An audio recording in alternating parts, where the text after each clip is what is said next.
Welcome to the Imagine Not Being Leeds.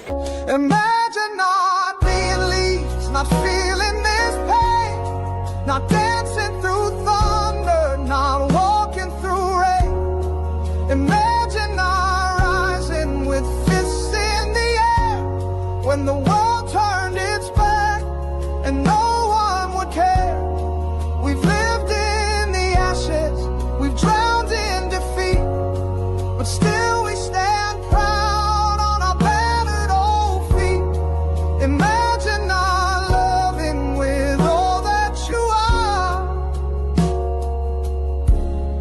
Imagine not being Leeds.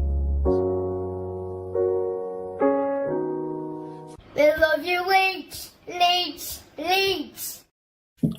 We do love you, Leeds, Leeds, Leeds. Now then, everybody, and welcome back to everybody's favourite Friday night show. And if it's not, and you've never seen it before, maybe after watching this, it will be. It is Late Night Leeds. Get on.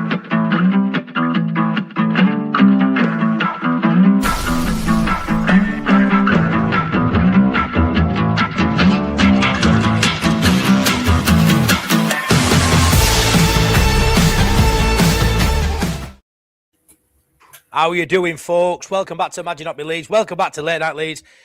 I'm Matty. We've got AG. We've got Boss Nas, the usuals. How is everyone doing? We'll start with you. Usual. AG, how are you doing, mate? I'm very good, thanks, mate. Yeah. Yourself? How you doing? I'm chuffing brilliant, mate. It's amazing what a midweek result like we had at Chelsea will do, which we'll obviously get into, and also looking forward to the weekend, which we'll also get into. But I'm good. Has the house gone through yet, AG? How's the house going? Let us know. It's just a snail's pace of no development every day. Everyone's incompetent in everything and doing my head in. Obviously, right, I'm a bit daft, but I think sometimes I play the fool more than I am. You always say I'm smarter than I look, right? But I don't think I've ever used the word incompetent. I just say the shit at the job. Incompetent is a very long word for me. It's not that mad, mate. No, it is, Boss Nass. Incompetent. It is. It's just, I just don't use those kind of words, mate. It's not in my vocab. Anyway, Boss Nass, have you had a incompetent week, or has it been quite good? How you doing, mate? All right. I've had a fully competent week. I've managed to live like a normal human being, and yeah, I'm doing all right. Good. You're not trying to sell any houses at all. Everything's just normal, tickety-boo. Yeah. Yeah, no, not trying to sell any houses. No, not doing that at all. No, that's the right way to be. Don't try and sell a house. Don't try and buy a house. Don't ever try and move. I wouldn't recommend it. I'll leave that to the people that's got a house to sell. I am on that particular ladder myself. I know, but we'll be on a particular ladder later on Half an hour's time. And maybe we'll get to the top of the ladder, or maybe not. Maybe the housing market will crash again upon the ladder of incompetence. You can see it, Jesus. Yeah, you've used it in a sentence. Well done. Gary, what's the sentence? Right, let's move on, guys. Let's just see who's in the house to start with. Mr. Priestley dropped an onion in the chat. And no onions needed right now, but in about half an hour's time, I'll be expecting bare onions in our chat. Tezza, as always, how you doing? Top Banana, all in that week. MOT, tickle the likes. Yeah, please smash your like. Oh, onions have already started. Mr. Dave Smith, hey up, my mate. Joseph says, evening, everyone. The best 2 hours of the week we're staying up. It's great to get these kind of comments in it, boys. People genuinely look forward to seeing our ugly mugs. I don't know what's going on, but we'll take it. Talk for yourself, mate. Bloody hell, mate. No. I put some effort into my appearance today. Look, freshly shaven. Was that really Honestly, it's hard to spot. I didn't. Oh, God, I love this show. I love you guys. Hello to all, fine folks. All Leeds out we marching together. Cheers, Paul Brennan, up, you good, mate. Matt, your Leeds, and you know your Leeds too, right? I mean, is this a staying up party, boys? I think it may well be, Ian. I think it may well be. Oh, I see. Evening, Bill. Gifted a membership, and guess who it went to? Mr. AG. That wasn't staged at all. Oh, come back into. Are you not a member? Have you stopped paying AG? He's just stopped everything. Mate, I pay through sweat and tears. He's got too much stamp duty to pay, mate. You know, I'm still a paying member. Oh, he is. Thanks for kind of Pepsi, mate. Anyway, boys, I'll bring up rest of comments as you two deep dive into the Chelsea.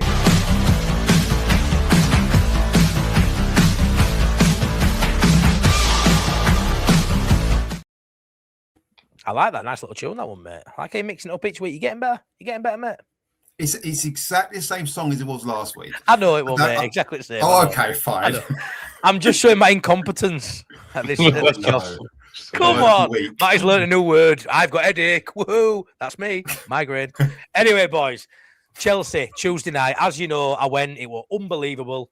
There's a way to, if you're not going to win a game, to get a draw, obviously there's a way to do it. You know, we've seen sides go 2 up and get pegged back. And for us to sort of gain a point the way we did, it felt like a win, even though we're only a point. 2-0 down away at the world champions. A star-studded sort of side, really. You know, millions upon billions of pounds spent on that side. They've won all sorts over years. To go to Chelsea, Stamford Bridge, and go 2-0 down wasn't unexpected to me. I won't lie. Like I kind of could see that sort of thing happening. Even though I hope, you know, we even said maybe a 2-1 win.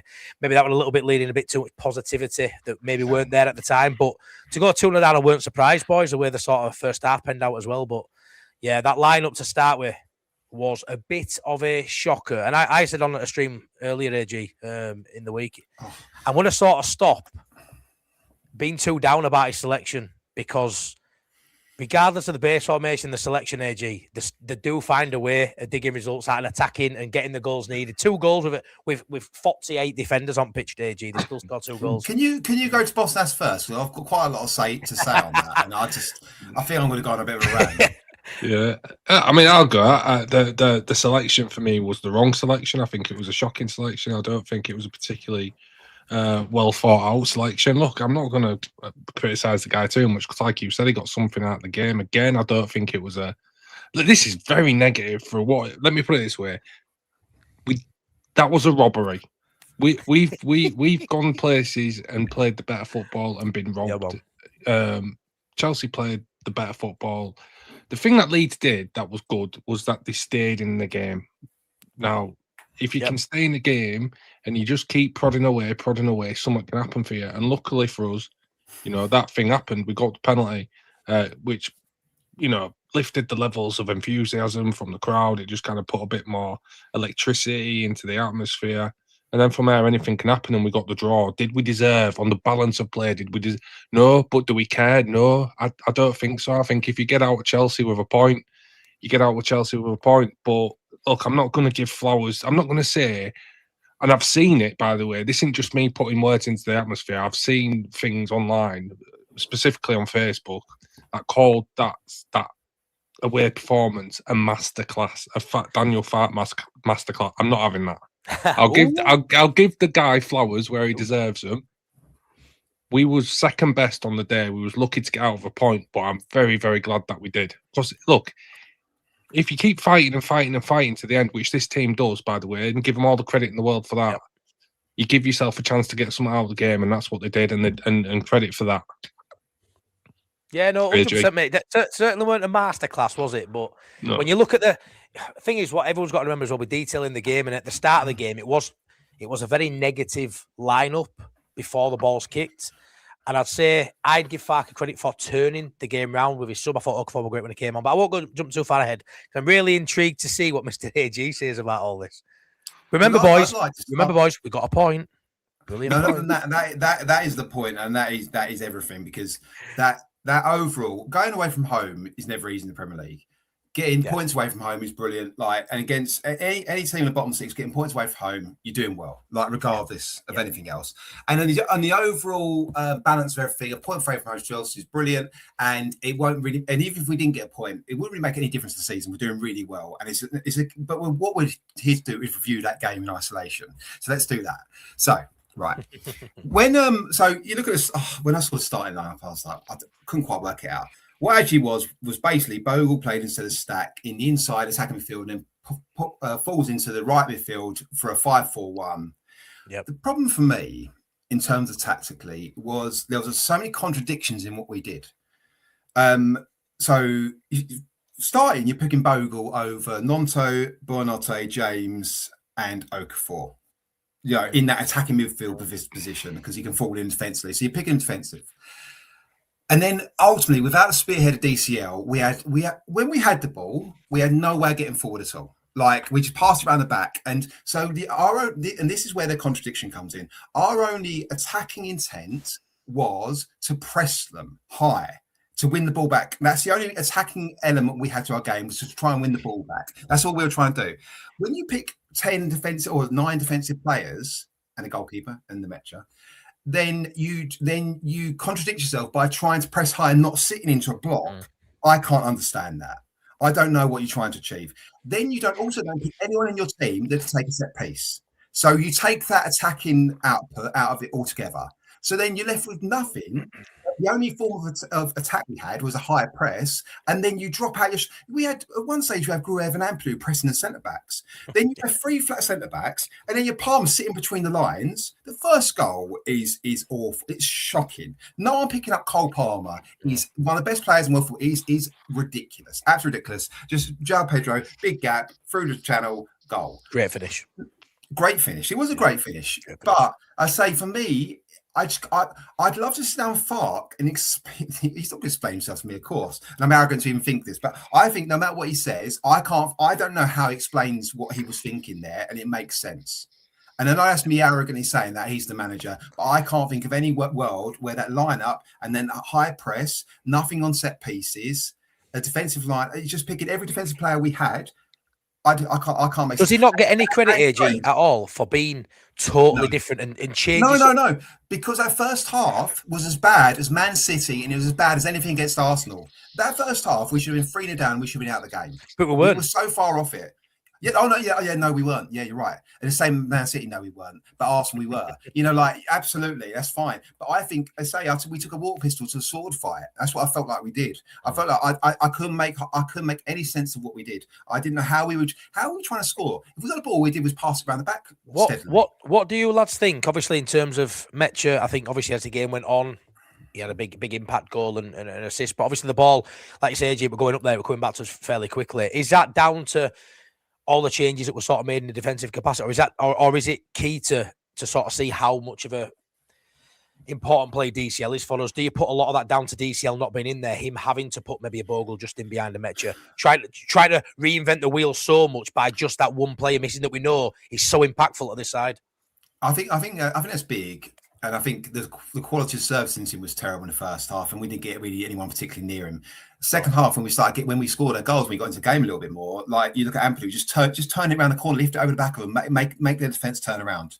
Yeah. Like it's really simple, and it's nothing doing the Metcher. It's just a style, and it's a willingness to give the ball away to try and do something going forward, not just keep the ball for the sake of it, pass around the back, and not get anywhere. And I think the mentality. What we are brilliant at, what Fark has got them brilliant at in most games is off the ball and the tempo and how aggressive we are. I say in this game, I didn't want to see it as high as we did because then we're stretched all the time. But in this game, we showed nothing on the ball at all. We showed no tempo, no willingness, no aggressiveness. And I think we just sat in and the first half to me was just diabolical. It was awful. Like really, I say as bad as we've seen all season for me. Well, and what the issue in the only overall picture of this, Peel Point Chelsea, for me, is Fark again showed some lack of nous again. Now he's been very good lately, but against the bigger teams, and he'll say, I think he just go, if someone actually really questions this, he go, it's our identity, we press high. I'm not willing to drop in just for one game. We press high. Some games we won't win, and over the season we'll win more games than we'll lose because of what we do. But I think it's a bit of horses for courses. If you pick a defensive lineup and then press high, that's a complete contradiction to me. Yeah, no, I agree with all that, to be fair, did you? I think you bag up money. The sort of last negative I want to sort of touch on other than the lineup in that first half performance, the start of the second half, obviously we bring Okafor on, that inevitably Bosnas does sort of change the game for me. I think he did really well off the bench. But just after he come on a couple of minutes in, Biol, absolute head fart from Yaka Biol. Oh. I know you're both big fans of his. I know we all are, to be fair. He's played since he's coming to a back three. He's probably been his best defender, and we're all rode on the Strout fans as well, but he's been outstanding. But in that moment, Bosnas, what the fuck was he doing? Because at that point, Bosnas, that was game done. Even Paul Mercer, that's game done. Because it felt it in that moment. There was nothing to, especially going 2 down, But in that moment, go on.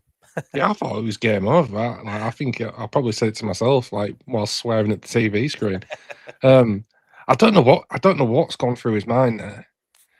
I mean, there's not enough contact, even with the 2 hands, to force a fully grown man to go flying like that onto the floor. But we know what this league is now. We know, you do that. You're giving them an opportunity. Like, we'd be screaming at our players if we got two hands in the back and we didn't go down. Do you know what I mean? We'd be going, that's naive from our players. We're too honest. This, that, and the other. This, that, and the other. So when it's the other way around, I can't be hypocritical and say he did. He was being performative. Yes, he was. But in the moment in that game, was the Chelsea player within his rights to do that? Well, yes, because everybody else does it. Yeah. So yeah. It's a penalty, and I can't even give him the excuse of it at Udinese last year. You can do that in Serie A, because Serie A is probably even worse for that kind of thing. So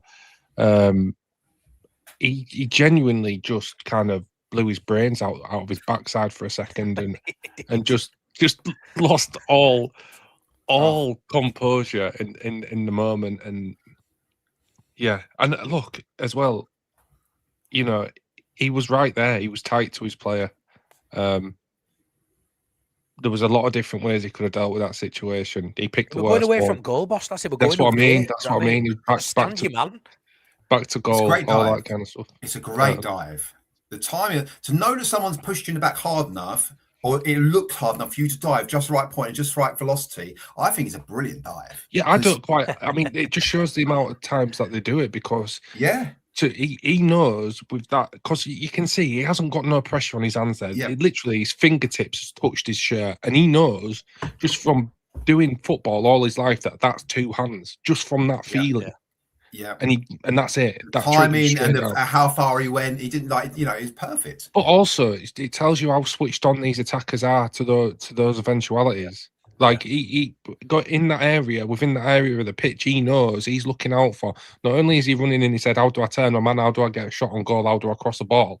He's also running all these scenarios in his head. I'm looking for that contact, feels it down. That's it. It's part of the game, isn't it, now? You know what I mean? That sort of dark arts of football, we speak about it a lot, regardless of what it is, time wasted or looking for that little bit of contact. Sometimes we get penalties where you leave your leg in and it looks like a blatant penalty. And, it's been a smart run and a smart decision by the striker to do that. So the fact it were two hands, with his fingertips, palm of hands, two hands on his back, all he has to do is go down and it look remotely not like a dive, and he's getting it. And fair play. And I don't think anyone thought for a second, Darlow, we're going to save that penalty, boys. We're 2-0 down. Obviously, Okafor coming on definitely changed the game for me. But Bogle, lads, when you look at Bogle in that offensive capacity, when he plays right back, right wing back, whether he's playing, almost up front, AG, is a massive threat in an offensive capacity. And he makes both goals. He's part of both goals. He's never said die attitude. I mean, is it an handball for that? But it first one handball? I'm not too sure. But it first one. That was second goal. But first one he wins that penalty, doesn't he? And just outstanding, mate. Just for him to sort of burst into area. It was definitely a penalty in the stadium, boys. I didn't even think it was a penalty. My angle, he hadn't been touched there, but then obviously on replay, definitely being touched. Wins a great penalty. And Metcher again, bit of a clutch player. I use that word a lot for him. I think in big moments, on 6 goals now. I think 6 goals, 1 assist. Yeah. Great return for a free play. We'd have took that from at the end of the season. AJ would have said, if you give us 6 goals off Metcher, we'll take that. And he's still got 12 to go. And let's be fair, he'll probably get another couple, 2 or 3, won't he? Big moments. Fulham at home, Everton at home, City away, missed a penalty, got the rebound, scores another one. He's a big moment player, even when he isn't particularly looking brilliant. And it was a bit of a thankless task up front. I think we're really sticking. He gets sort of identified. He fills in for DCL. He's not as good, but he can do all sorts of stuff DCL can do because he's a big. He can't really. It's not his game for me bringing the ball out of the air. He wants the ball in behind. He wants to get in behind and get the ball to his feet ideally. But he takes his penalty, and it's a great penalty, mate. Yeah, no, it's cold as ice. He's a really good finisher. Yeah, that's cool. One thing he is. I didn't think he'd miss. He's playing a squad with Pereira back to score that.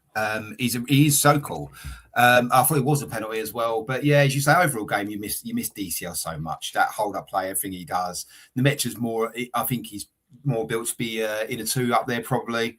But I mean, yeah, it's just, I say, but then even the quality of the 2 games, think of this game and the Forest away game, the Metro up front by himself. Neither game he got any particular quality, and it's not rolled down the line or into the floor, into his feet. He's always getting into his chest or shoulder high or whatever. So you're always battling centre backs. DCL's very good, and also we were sitting in sometimes as well. So he's gonna struggle up there. But yeah, I mean. That is the point though, I think as well. Like Stack, Strauch, DCL all missing, And to go and get a point as an overall guy is brilliant from the players. Brilliant. They show brilliant fight, brilliant desire, and brilliant togetherness to come back into it. Yeah, 100%. Like I say, we stacked me out as well. We haven't even got a decent set piece taker in there. Really, No. when you look at it, you got James Justin on Gruev. We know before Stack sort of went on set pieces or in between Stack starting them and then stopping and then doing them again. We had Longstaff who also went starting. So that ball from Stack from a corner, you're limiting your chances of scoring, not having Stack on the field. So to lose sort of like that spine there with Strauch, Stack, and DCL, they're probably three of the 5 or 6 you wouldn't want to lose if you had to pick, a really important 5 or 6 players. What Strauch's so good at. Let's be fair now, lads. We started season passing out from the back and getting caught in possession a lot. We then went direct. Now it's a mixture of both, and I do think you lack so much with Strauch not being at the back. He progresses that ball. He's probably the most comfortable on the ball, I think, in my opinion, of the defenders. So we're always going to sort of miss him as well. I know he's probably. You guys might be thinking he's probably my weakest of the centre halves, which a lot of people go along with. But lads, maybe not. But he's been a constant in there this season so far. But we get into that time of the season now out of Bosnas where a Strauch starts to not feature very often because of these knocks and injuries. But a fully fit squad, hopefully going forward, there's a lot to cling on to, bearing in mind the players what we were missing to go to Chelsea. So I take a lot from that Bosnas. Yeah, I mean, it kind of goes back to the summer, doesn't it, where you look at recruitment and nobody really knew what we had, and then we only kind of really knew what we had when you put them in a system, which actually benefited the type of players that we've got. So, but yeah, you look at Strauch. I'll be honest with you, I think Strauch for me is probably one of the prime candidates to leave this summer coming up. I have no illusions that will be wildly unpopular, but just from evaluation perspective and making a bit of money on a player, I think But you talk about those players, you talk about Strauch, you talk about Stack, you talk about, was it Metcher earlier on? I think Metcher is one of those players where he's not particularly fantastic at many parts of the game, but he's good enough at near enough all of them. Yeah. I think physically, he's a big guy, he can really kind of occupy a defender and take a defender out of the game, essentially. But also, there isn't many better, and I'll say this, and this might shock a few people. I don't think there's that many better finishers in the Premier League than Metcher. I think as an actual striker of the ball and who can find the bottom corner accurately, that's the one part of his game where he's actually better than DCL. If you give me somebody who could, strike a ball from the edge of the box, with a favourable role and ping one, I'd pick Metro over DCL. I would. I think obviously DCL's overall game is a few divisions above what Metro does, but yeah, as a squad, I think they did all right. Just talking about the overall part of the game, I heard this somewhere else as well, and I can't remember where, but somebody actually at the game, I think it was for a radio broadcast, said somebody needs to ring the Met because there's been a robbery at Stamford Bridge. Now, I don't mind that one bit, because at the end of the day, it's not on us. Chelsea have to go win that game for themselves. Yeah, Cole Palmer puts that ball over. All we can do is stay in the game. We still had to score 2 goals at Stamford Bridge. I'm not going to look through it, but the amount of games they've had there this season, I don't think many teams go there and score more than 2 or 2, even 2. So, you've got to give them the credit. They can only do what they can do with the players that we put out. So, I do give them credit. I can't give Farke too much credit tactically because I think the players might have got him out of jail a little bit in that game. I'm being honest with you. I think the players probably got him out of jail with that one. Everything that AG said, I agree with. What we were doing on the pitch that day didn't make much sense in a traditional kind of footballing tactical plan. Yeah, it was a bit all over the place. But the main thing is, and this is a huge point to make because this is what will keep this team up this year. Leeds United find a way. They will find a way. They're determined to find a way, and we've seen that. We've seen that consistently since the second half of Man City. So yeah, pleased for the point.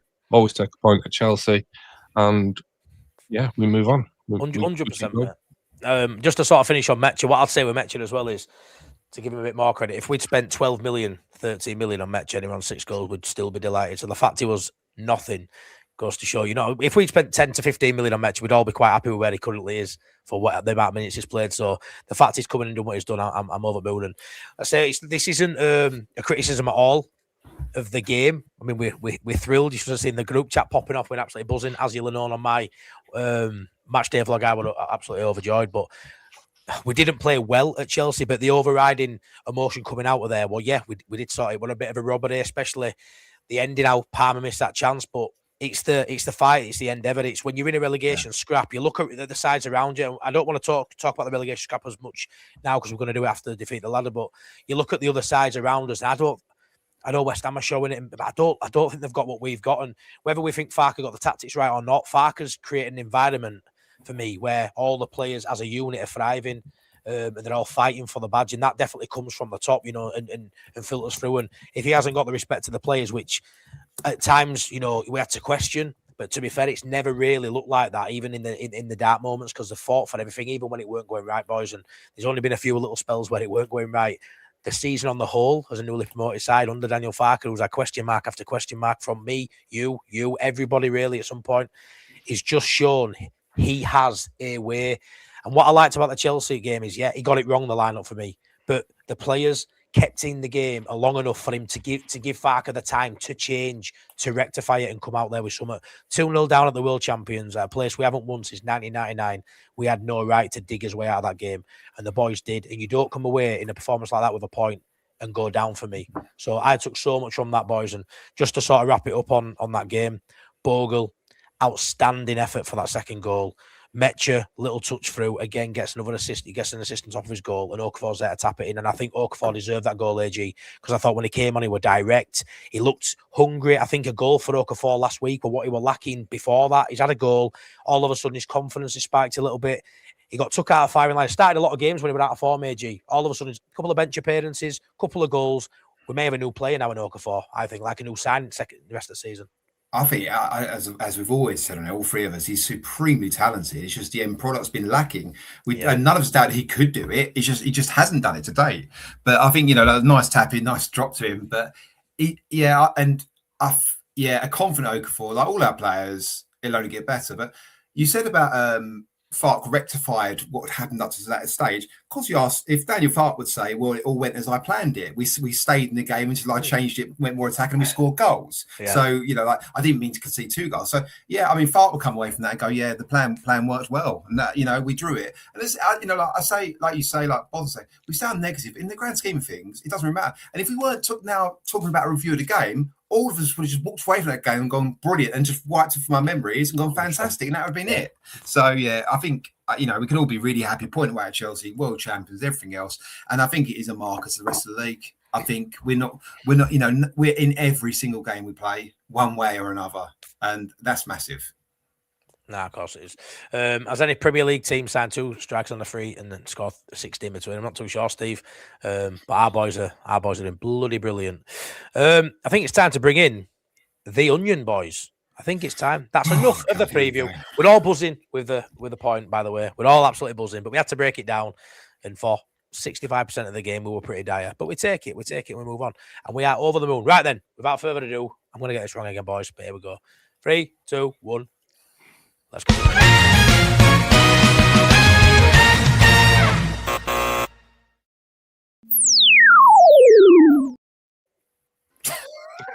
I can't know about that voice. Oh, I can't know about that. That's voice. Not even right. I'm just nothing's happened. There we go. And we are back. It's still wrong, Matty. Oh, don't be so. There we go. It's just part and parcel. Mr. Onion, how are you doing?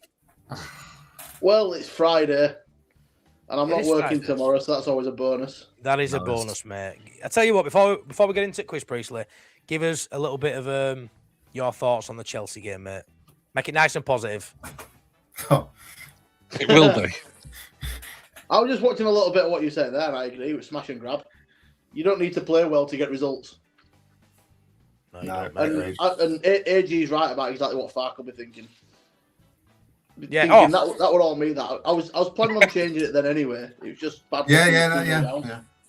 100%, mate, 100%. Let me just quickly shout these out, Priestley. So, Bill's gifted a membership. Thank you so much, Bill. Adam Toz, new member. Thanks so much, Adam, my mate. Might be good. Michelle Doherty, £5 donation. Come on, Leeds United, 40 points. I think we go beyond 40 points, Michelle. But yeah, 40 points will do us. Thank you very much. Fergal Kelly, €5. Thank you so much. Chelsea v Leeds United is the same as Leeds v anyone in the Championship in robbing a draw against Leeds United. I agree with that, Fergal. Thank you so much. And Colin Blackshaw's been a member now for 4 months. Legend, Colin. Do you feel a good cup run would us Premiership wise help? Yes, help us Premiership wise. I do. Win more games of football.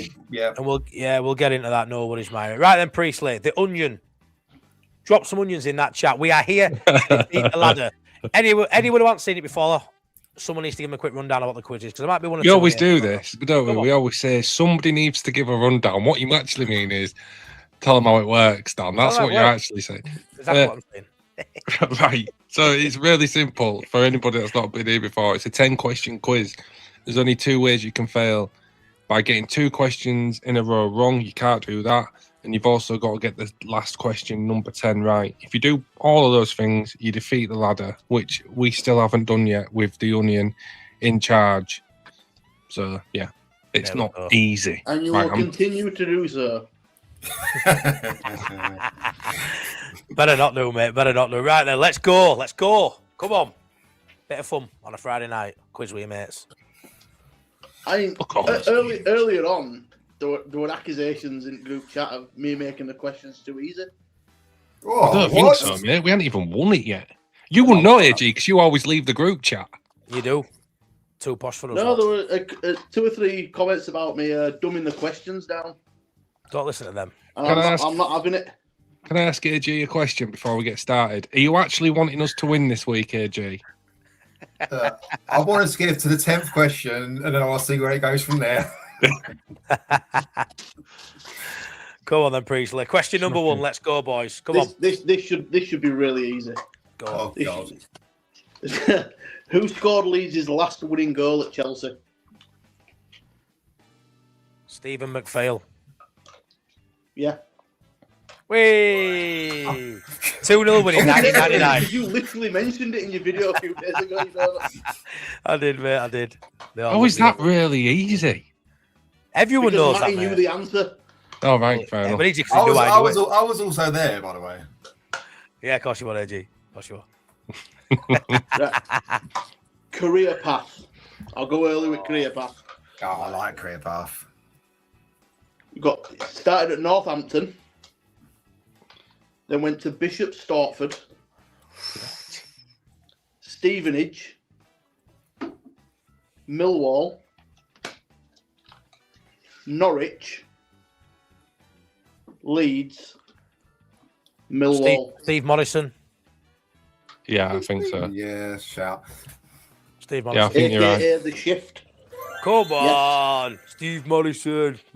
Matt is on fire. The Onion is terrified. Matt is on fire. You do this every week. He does, doesn't he? One sec. Abby, one sec. Getting warm. I need to take this jacket question off. 6 and start shitting yourself. I do not. So this is a new one I've come up with. Yep. Oh, Where the fuck is Boss Nash gone? he's taking his costume change.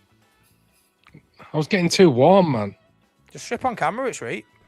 Oh, fuck that. See, that's how you do a transition. That is a transition, yeah. That is a transition. So this one is called The Missing Link. Ooh. It's not going to be a picture of Matty. So what is missing from this sequence? God. Dave Hockaday, Neil Redfern, Darko Milanic, Oh, Neil Redfern, blank, Steve Evans. Uwe Rosler. Christensen? Oh, well, hang on. Uwe Rosler. It's a Oh, shout, Steve isn't it? Evans. Yeah, It's yeah, a fucking yeah. shout. Uwe Rosler. Yeah. I always Thomas Christensen, but he's later, isn't he? Yeah. Final answer, Uwe Rosler. Yep, Uwe Rosler. Matt is on fire. The Union is terrified. The Matt is on fire. Duh. Come on, he's on fire.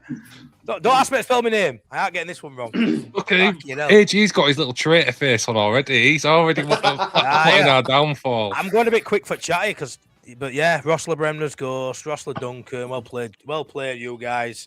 But yeah, easy these Priestley. Obviously, I've done an easy one there just to get the ball rolling with it. So Oh yeah, get the onion rolling.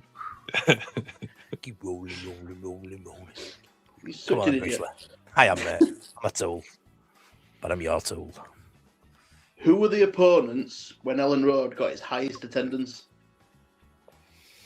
Oh, I don't know this one, boys. Is it a European game? No. Right, boys. Off the thought bat, you'd know this. you'd think maybe Scum, or is that? It's obvious, isn't it? But that always worries me with Priestley. That Yeah. always worries me. Would you Could be anyone, though, like, couldn't it? would you like to ask the chat or have a multiple choice, maybe? Multiple choice will be sound, yeah. Yeah, multiple choice. And then But ask. do me a favour, be nice to us. If Scum isn't the answer, don't put Scum in. Oh, where's the fun in that? It's fun for me. I think it's mega fun. Was it Manchester United? No, I'm joking. It actually in them, is it? Get in. Was it Leicester City, No. Bolton Wanderers, Nah. Sunderland? I had Sunderland in my head, boys. I'm not lying. I'm not going to lie, right? Before he said it, before we even got thing, I'm telling you, this might be another Boss Nass moment. Depends what this fourth one is, though, boss. No, Nass. plus I had That's a big club, Sunderland that. in. I had Sunderland in my loaf. Oh, Or Southampton? Oh, okay. So boss fine. Nass. Go on, boss Sunderland. Nass. You own it, mate. Own I it. think it's Sunderland, Priestley. Look Gotta it in. be. The attendance was 57,892 Wow. for an FA Cup game against Sunderland. Get it. Well done, boss Nass. I can't believe it ain't Scum, though. What the shit? Well, it's just like, it could be What's anyone, chat couldn't it? saying? That's the thing. Chat saying. Fucking hell, to be fair, apparently that was easy. Duncan, Bremner, Yeah. Paul, Trig, That's why I put it before question Jim like Spurs. 6. I thought it was pretty easy. fucking We're Sunderland, cruising all here, of them. lads. We are cruising. Come on, AG, Cruising lads. Come towards on. the iceberg. Oh, famous last words, AG. 50 odd Famous. thousand. We are the Titanic. Well done, Nige. We You are the Titanic in the first week of the voyage. I am the iceberg. Ooh, go on. This is one that I saw earlier today. Which player, and I'll give you multiple choice for this one as well. Yep. Which player has covered the most distance this year? Not season, year. James Justin. Lock it in. What are you? Why Are you, not? are you, Are you being waiting here? serious? He wasn't 2020, here. 2026. Oh, no, I'm sorry. Season Oh, no, this I'm 360. season. Correct. I've seen it already. Correct. Move on. Yeah. What's happening? Come on. You know Matt what? is You know on what's funny? fire. Do you understand? What's this? We may as well go for a Matt cup of is tea on during fire. this. Matt is on fire. Right then, See now that- they'll start. Yeah, now but they'll what? start Yeah, to but get you a know bit what's tougher. coming. Inaccurate. You know what's coming. Just an You impossible know, I question. saw that earlier and thought, none of them will have seen that. It's a cracking one, that mate. It's a cracking one. Do you know how far, what distance he's actually covered? No. 53.5 miles. Wow. He's walked This from Old year. Trafford to Elland Road, Priestley. Well, it is when you finish it. Priestley. Nice said, was the highest attendance v Celtic in the European Cup. Was the attendance v Celtic European Cup? What that means, Nige? It was at Celtic. What attendance? The unofficial figures over 100,000 at Celtic. Look how he just pulls it out, though. Like, I just expect him to go, I don't know, but obviously not Priestley. He has a rough idea because he was there. I But he just kind of does. feel like My word. if you're in like to quantum physics or something rather than Leeds United, you'd know everything about quantum physics and like you'd be like on TV as a scientist. Yeah, He But was for some reason, you put it all into Leeds United instead. yeah. yeah. If you had this much passion for like AI, you'd be a multi-billionaire already. You'd be a robot. Do you like when people go, oh, it doesn't take Einstein to work this out? They'll be saying, oh, it doesn't take Priestley to work this out. That's what they'll be saying. He just be rolled off and oh, it doesn't take an onion to work Well, this out. I sent Matty a voice note earlier and said if I really put my mind to this, I could make it brilliant. But It's brilliant anyway, mate. It's brilliant anyway. You're doing it half-assed, Doctor, even better. Doctor Priestley, but he'd be Doctor Priestley or Doctor Onion. Oh, Doctor imagine. Onion. right, Imagine him telling you bad news, Priestley. But are you joking? He's Really? not that sort of doctor. He's a scientist, not a hospital. Jesus Christ, man.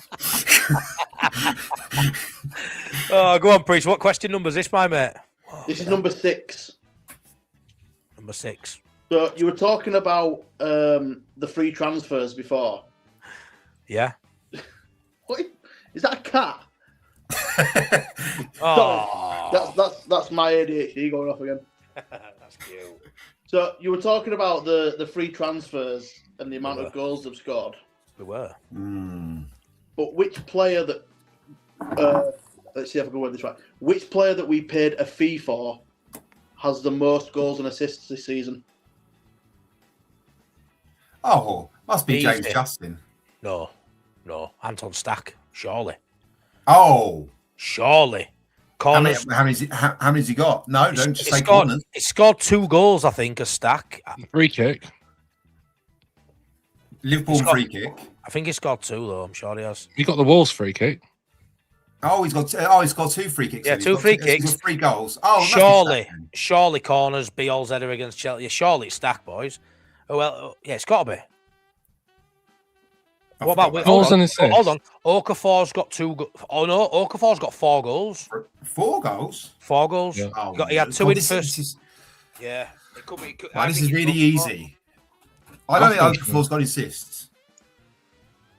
But as Stack got more than 2 assists to add to his 2 goals. He got He had assisted- loads of big chances, didn't he? He assisted Okafor at Wolves. Biel's header against Chelsea, that would have his Didn't, corner. didn't, Okay, it must didn't, be Stack. It's Stack. It's Stack. didn't Okafor get one of those kind of like, scruffy assists when there was a bit of a scramble in the box? Maybe Aronson put it away. I can't remember. Oh, he get the DCL on the line. He did a slide tackle, didn't he? He tackled Yeah, the keeper against Chelsea. Oh, this is tough. It's going to be a goal I think, or an I assist. think he's Stack. I think he's Stack by 1. Right. We're going to go with that then. We're going to go Stack by 1, but it's probably going to be Okafor. Locking it in. Stack by 1. Fine. It's easy. You lock it in. Stack. Yep. Yeah. Incorrect. Oh, it's Okafor, innit? No. Ooh. Brendan Aronson. I thought you meant this season. I never I said did. this season. I said, Oh, I said players that we paid a fee for. Oh. I never said this season. Oh no! We were all Ruined it. discussing this season. Yeah, no, that's why I just left you to it. You bugger. You let us down a garden path there. Aronson's got did, 4 mate. goals and 3 assists. What was the question? Like, say the question again. Which you were talking about the free transfers. I said, but which player that we paid a fee for has the most goal involvements this season? Okay, you didn't say current player, so let's go back again. Right. Intrigue. Gutted. No, Absolutely. but we I paid think a fee Priestley- for Brendan Aronson. So technically- Priestley, you could see we were going down a very wrong. You could see that we were getting that wrong because our thought process was wrong. You could have interjected for us there. I could have done, but I Boys. don't want you to win. I messed up as well, boys. I do apologise. I'm just going to do this now, chat, because I messed up earlier. And if we win the ladder, I don't care. And if we lose the ladder, it won't matter. So I just do that. Here he Boys. comes, it's Priestley on parade. Every Leeds take boldly overplayed. Blind faith strong, never once afraid. He's here for free, he's never getting paid. It's the Okay, onion, Eric. layers never thin. Over positive through thick and thin. Quizmaster brains, let the madness begin. Can we defeat his ladder? Spam onions in the chat. Spam. Sorry, I know it's Same. really random. I should have played that when he come on, but I forgot. But if we win the ladder, that no one It cares don't about matter because I still can't hear it either way. That's that. Don't matter, better. mate. Don't worry about it. Yeah. In some ways. Right, Priestley, what questions next, mate? Question number 7. We're getting to it. Boys, we can't get this one wrong, though. Can't get this one wrong. Yes. Come on. Oh yeah, come on now. Spam onions in the chat. Look at this chat popping off. Onions. Come on, you pickled onion. Put that as misery. Lucas Metcher scored a penalty at Chelsea on Tuesday night. Mhm. True. Becoming right. Question 8. Get to. At least I I love that. finished the question. I love that. Sorry. He became only the 3rd Leeds player to score a penalty at Stamford Bridge. Can you name either of the other 2? Fuck. Now, I will give you the eras for this. Right. So one of them is Revit era. The other is Bielsa era. Right. Well, I was thinking Ian Hart, but that can't happen now. No. Bielsa era, Chelsea. Didn't Rafinha score a penalty against Chelsea? I don't remember that. I mean, I'll take your word Stands for it. Bridge. I think Rafa I scored can't- against Chelsea. Oh, And but this is horrible. This because if we lose now, I have no recollection of anyone scoring a penalty. the Revit era, I would have had Giles or Brett. I don't think Bremner took penalties. I'm sure Johnny Giles took penalties under Revit. I'm sure it was Giles who took penalties. But then again, you just never know on game, do you, if they were even playing. But I'm pretty sure Rafa scored a penalty at Chelsea, boys. I'm pretty sure of it. I'm actually adamant of it. I'm adamant of it, to be honest. I literally. Oh, you're adamant. you adamant. Adamant. He's adamant. I'm adamant. He's adamant. Only I'm other not- only other one I would possibly put in the hat is, but I can't remember it, so I will go with you. But Rodrigo, Nah. no, I have no Nah. recollection. Rafa scored, and I'm not being incontinent at this tonight. incontinent. Oh, fuck I it, forgot man. what word it was. That means you. Yourself. But I'm not being that either, Boss Nass. I'm not being that either. I can imagine you Belly's going on good. count. I My can belly's imagine you going on countdown and asking Carl Vorderman for an incontinent. Can I have 4 fouls and 5 incontinence, please? Anyways, I'm locking it in, Priestley. I'm sure Rafinha scored at Chelsea. I couldn't tell you the score, but I know we didn't win. Right or wrong? Is it the end of the quiz or not? Rafinha is correct. Oh, well done. Tell Well us all about done. game. Did we draw that Would game? you like to hazard a guess at the Revit era one? Giles, on my first thought, or Bremner, but Giles is correct. oh my word! All right, I know Next that. up, I'm on fire. What scored in the Yeah, you Rafinha are. penalty one? It I was actually am right. 3-2. Gellert scored, didn't Shit. Yeah, then they went to score a penalty, didn't they? After 2-2, did they score again at the end? he? Yeah, I think it was late on. They got a penalty. 2-2, and I'm sure Rodrigo gave a penalty away in my recollection, and we lost it. Yeah, you might be right. It's tonight. I probably am right. Let's be fair. Probably am. All right. Oh, don't forget, I am incontinent. If there's any sponsors out there that want to any sponsors out there for Is there anybody watching from Huggies? Yeah. The adult nappies. big adult nappies for me, like yeah, come on. Oh, mate. Oh god. Oh, he's off. He's had Yep, enough. he's off. He's incontinent. He's back. He's back. Cat will be in a dickhead. Loads of Rafinha, Johnny Giles. Loads of people know what they're on about. Look at this. I've got. Right, lads. What are we like at anagrams? Oh, here we Ooh, go. we ain't got a pen and paper, have we? Ooh. Well, it's not necessarily an anagram. I've said that wrong. Oh, hang on. What? that was just general chit chat. Yeah. So you, It's not an anagram, it's just a riddle. Again, much like the Jermaine Pennant never playing for England one, this is a very tenuous link to Leeds United. Oh, But God. we'll go for it.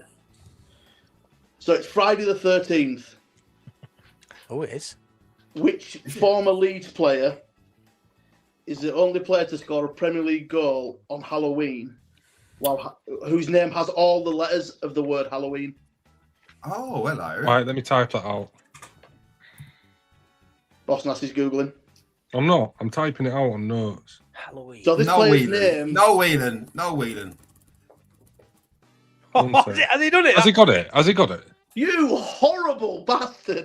Eddie! I'll tell you what, AG, that's a belt of that.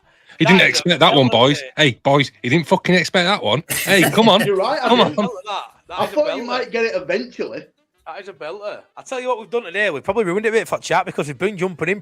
When we've known them today, boys, we've gone in, haven't we? No messing about. We have gone in. Disgraceful Gone in. behaviour. We're on 10. Cheers, Matt. Cheers, my mate. What question is it? Question 9. Oh, come on. Here, lads, no matter what happens, we're getting on to question 10, boys. We're going to have yeah. a question 10 no matter what Yeah. happens. Yes, we are. Come on, Yes, we are. boys. Which It which is has on. which has been my plan all along. Oh, has it now? Has it Question now? 10. Yeah, Priestley, we've got to stop having these impossible questions. They've got to be gettable. Why? No, you do what you want, Why? Priestley. Where's the fun in that? it's been fun. so Wait, far. right, people in the chat apply with him to be on this quiz team because he's getting kicked out. So far, so good. So far, so good at the minute. Right. Come on, then. Let's go. Question number 9. Yeah, man. Leeds played Birmingham in the Cup at the weekend. We played them in the League Cup semi-final in 1996. I can't remember that. Which ex-champion title-winning player, ex-Leeds title-winning player, scored an own goal in that match? He was playing for Birmingham. Oh. I have a clue, boy. I was going to say Strachan, but obviously he didn't play for Birmingham. We can get it wrong, so someone just have a stab. Who do you think played for Birmingham after left Leeds? What year was it? 1996? Yeah, so like 96, yeah. 5 years after we won it, wasn't it? I want to say David Weatherall for some sort of redemption arc thing, but I can't remember anyone that vividly stands out playing for Birmingham after left Leeds. I don't know. Well, title winning as well. I really don't know that one. Someone have a stab. Go with David You're Weatherall. wrong. David Weatherall. David Weatherall. God, imagine if it was David Weatherall. No, it was Chris White. Fair enough. No idea. No one knew. I would say no one knew that yesterday. Trig, JB. No one knew that. Everyone knew it. I Seriously, didn't get that. Fair enough. Fair play. I don't think there's a more knowledgeable viewership than this viewership we get on this channel. Well, good out there. Chat. Because they're just round of too applause good. for that one. Round of applause for that one, chat. It's the countdown of Leeds content, isn't it? Like the viewers. Yeah, we get the proper like We get the intelligent ones. And that's why they appreciate Priestley as the Onion. That's why they appreciate it, because they know a good quizzer when they see one. Because they are, in fact, good quizzers too. But yeah, fair play. Yeah, we'll see if he's still saying that in about 5 minutes. Right then, we're on to question 10. This'll We be haven't shocking. defeated the ladder since you Right. started, Priestley, have we? Have we won? No. We haven't won. Never. We haven't won, and we still won't win because I guarantee you this one is nigh on impossible. Well done, Trig. Well, what I'm going to do is, like last week, Come on, I'm going to give you the opportunity to swap the question. Right, okay. I like that. Another really hard one. We deserve it when you get to number 10. We deserve that. So I've got 2 questions. So I'll give you the first one, which you're going to hate. I know Boss Nass is going to hate this.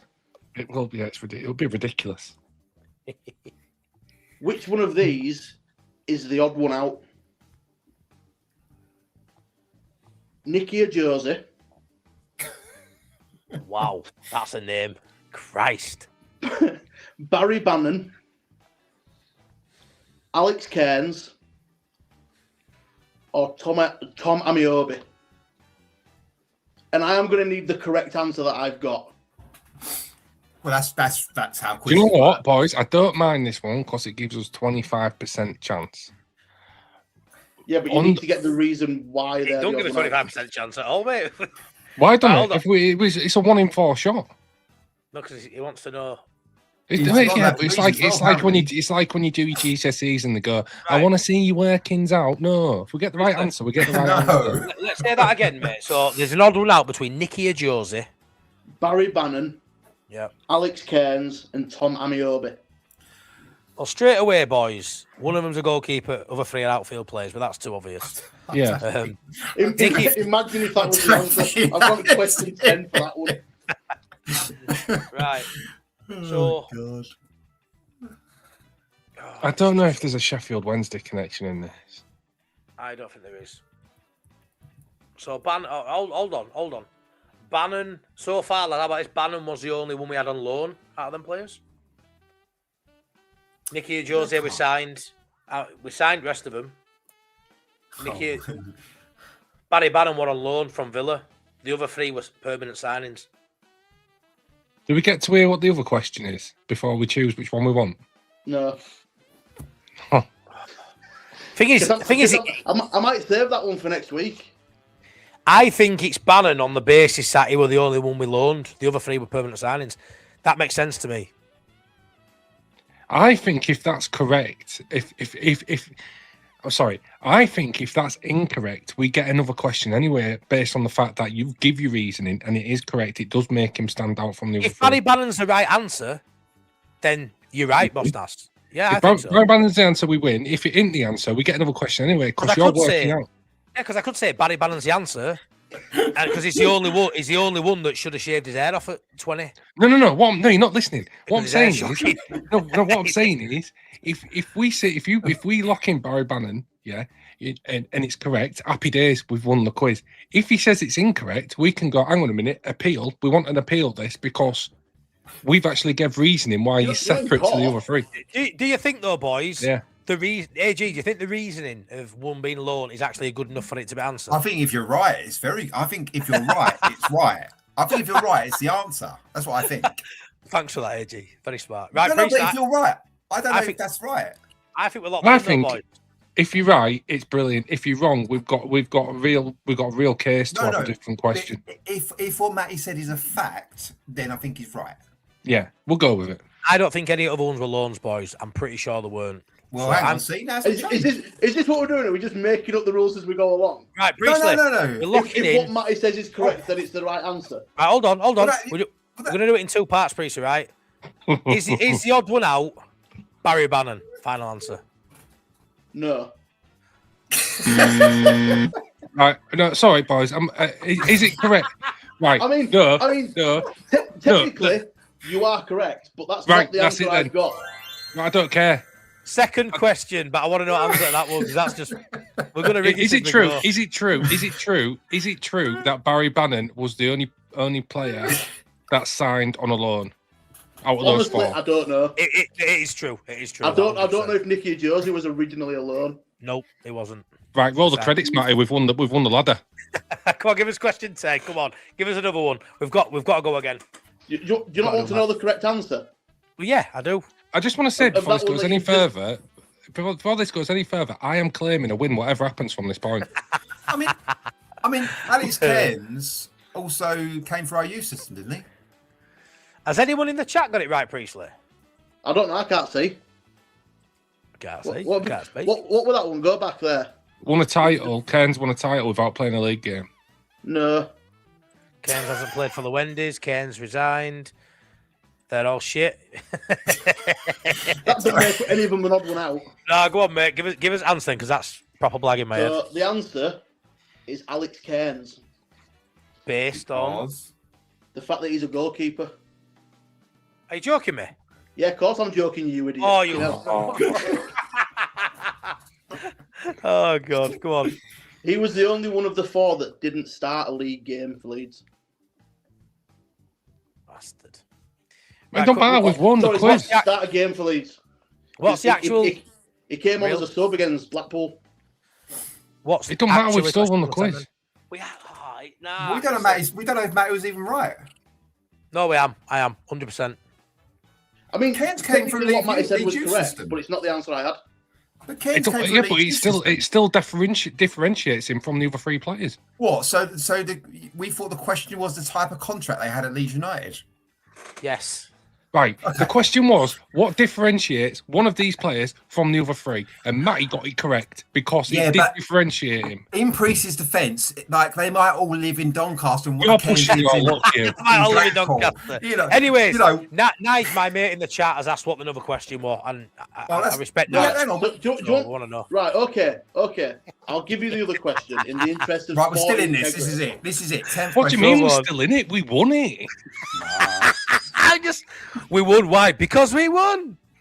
I love that. I love that. No. We won because Priestley asked us to differentiate one player from the other three. Matty did it in a correct He way. needs to clean gave- up the question like that, doesn't he? But But when it's no, like that, no, he can Yeah, clean it up no, a little bit. no. Okay, that's my fault. The wording. No, it's not your fault. It was clean. You said you've got to have the same reasoning, person and reasoning Yeah. as me. That's what you said. All right, so we could. So what we can do Barry is then. Bannon's What we can got- do is then. So what we can do is then. We can have four players and have five different reasons why one of them can be singled out, and then just Look, just pick one of them. We've seen your quiz questions, all right? I invented this quiz. I'll have some respect for my name. Thank you very much. Bostas. Alex Cairns is the only person who was named Alex. Also factually true. So we win the quiz. exactly. There you go, Win the Bostas. quiz. Right, come on. Right, let me give you the bonus swap question.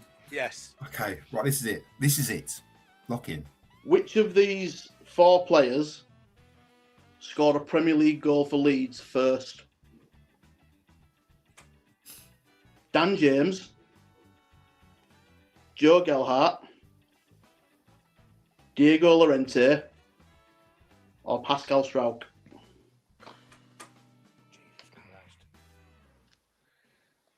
Oh, wow. We've got 25% chance.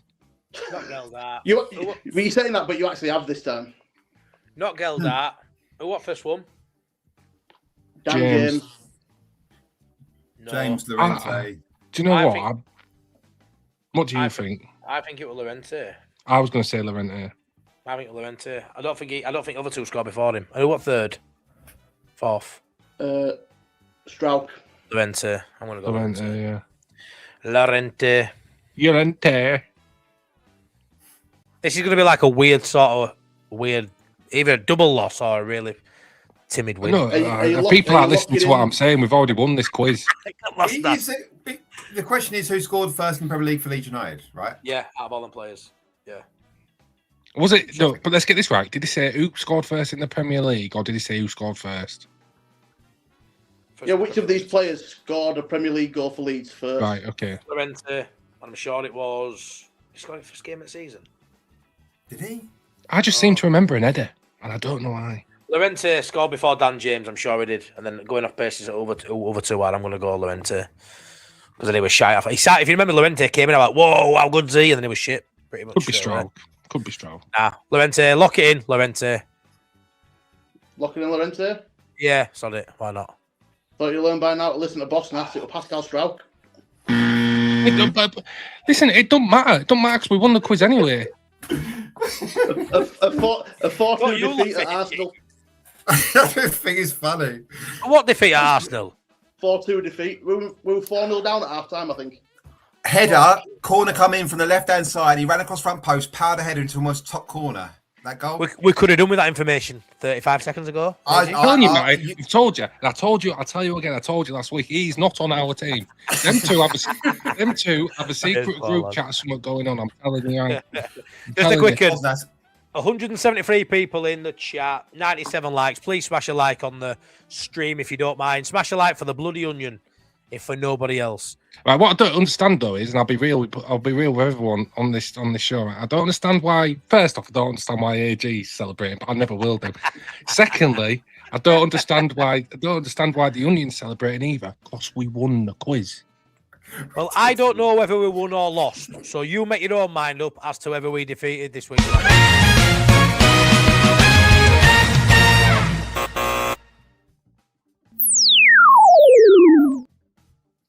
Clue whether that. Yeah, I don't know. That's it was like a draw. That were like off one post, cross line to another post, and then off at bar, and yeah, I don't know. VAR. Yeah, deciding. We'll call it a draw. We're going to have to call it something, mate, because I ain't got a clue. That was a shambles. But I'll tell you what, I really enjoyed the first 9 questions. Something like that. I think Priestley laid it out quite simply. And I like that you one, to be two fair. take advantage of the wording. The Onion wins again, Steve Brown says. No, Steve. No, Steve, this is where you're getting it wrong. Do I need to explain again what happened? Another Boss Nass rank coming up, says Stephen Mercer. Oh, God, I love that. Priestley, I'm going to give you the win again, mate. I am Boss Nass. You didn't give me the win. I did win. I'm going to have to. Right, you see, this is what's going on. You lot are all letting me crash out live on Sean. Waiting for you to flip your lid, mate. We're waiting for you to flip your lid. Anyway, Priestley, before you go, why do I even bother? I want to know your score prediction for Sunday's trip to Birmingham. I think we win 2-1. 2-1. What do you think, lad? Don't give me a full lineup, but you're thinking a lot of players rested. You're thinking Nonto, Tanaka. What are you thinking? I would be astounded if DCL starts. Yeah. I think he'll play, but I don't think he starts. I think Leeds will put in a really good performance, and at the end, you know, it'll be one of those. Did it cross the line? Didn't it? And we'll just go. Do you know what, Birmingham? You just have to win. Oh, Boss, that's we're never going to wait. We're never going to wait last minute. Fishing. And this is why Priest is in here. He brings the bants and he brings the drama, and we love you for it. The Birmingham one's weird because there's a lot of people tipping us to lose. It's a tricky. They're informed it's a tricky FA Cup tie, but we'll get the job done. I'm sure of it. Right then, Mr. Priestley. Thank you so much. You remain intact. Absolute legend. Right. Over and out. See you later, Onion. You Yeah, know, mate. See you later, bro. Yeah. Cheers, mate. Bye, buddy. Yeah. Better luck next week. Oh, boys. He did us again. He did us again. What you want about, man? We won that quiz. You got that question right. Yeah, I don't know about that, mate. I don't know. What do you think in the chat? I think we've balls up massively there. Onion loves our fight, don't he? Ha ha. Free boss nuts. Free boss nuts. Right, the boys. Let's move into a little bit more Leeds chat after that half an hour of fun, which it always is. I love that. Relegation chat. Manager sackings in and amongst Leeds United. I think it's a really good discussion point. Who's going down? Who knows? 12 games to go. But Leeds, for once, boys, out of the people in the conversation, which we are, even though I feel like we shouldn't be, but we are. We look the most stable of the clubs, weirdly. Leeds United, more stable than everybody in and amongst it. I know West Ham are looking good now, really. I think 5 wins out of 6, I think it is, including cup competitions. Forest were in good form and still are technically, but decided to sack Dyche. And obviously, Tottenham are just, they've been in free fall. But still, to me, boys, I'd love to get your opinion. To me, I just cannot see it with Spurs.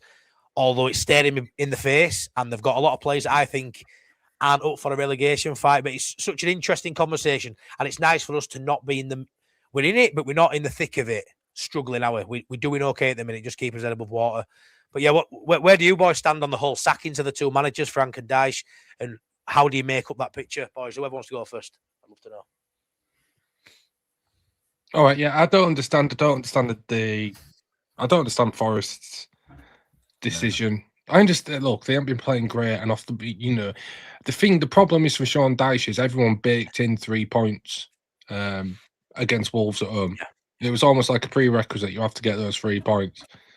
So, and we know what this Marinakis dude's like. He's unstable, and let's be right. He's too emotional to be a decision maker at a top level football club. One thing that you don't want to be in that position is overly emotional, especially. But the thing is, again, he's compromised because he's making those decisions. He's heavily invested financially. He's over emotional. It's not going to cause. It's not. It's one of those where he should have slept on it for me. But because you look at it and you think, if there's one manager, that you probably handpick. And do you know what? I would not have blamed any of the other relegation threatened teams if, I know Tottenham fans wouldn't have accepted it, but if they brought Dyche in, because he's one of those kind of one of those managers that he creates that kind of backs against the wall, dressing room, gets them fighting. So I think a bit premature for me. They're not an Forest decision. Tottenham, Thomas Frank, man. Now, we go back to the beginning of the season. I had this down as an absolutely brilliant appointment. Yep, I did, honestly, mate. I did. I thought he was gonna not take him right to Champions League straight away, but consolidate around that 7, 8, 9th, and then go again. And me too. But it's the same thing again. I was thinking about this the other day. How much credit do we give to managers that come out of Brighton and that come out of Brentford?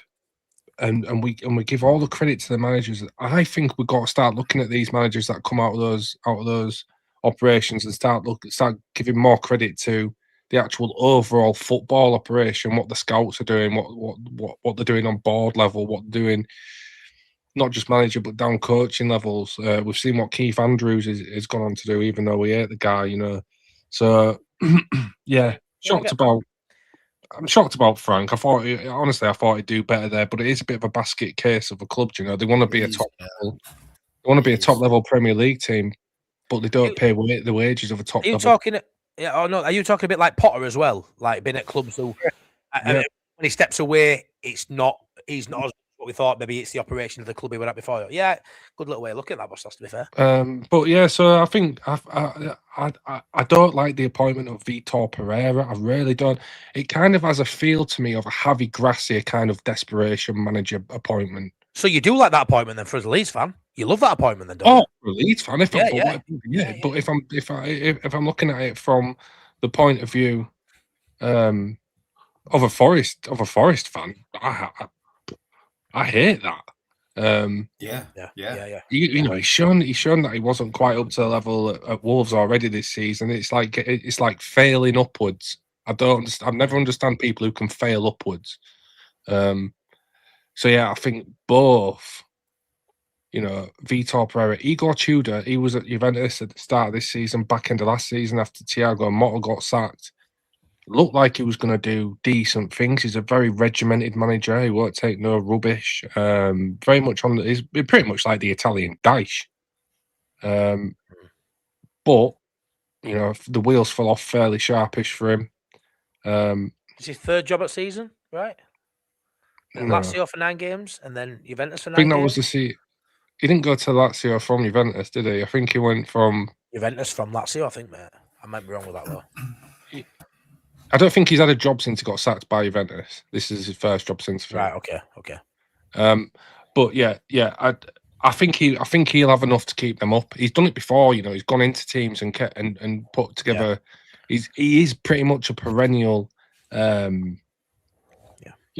Mid-term manager where he gets brought in till the end of the season. Didn't work out on a permanent basis for Juventus. So yeah, I just think they both brought in pretty meh options, to be honest. And I think it bodes well for Leeds.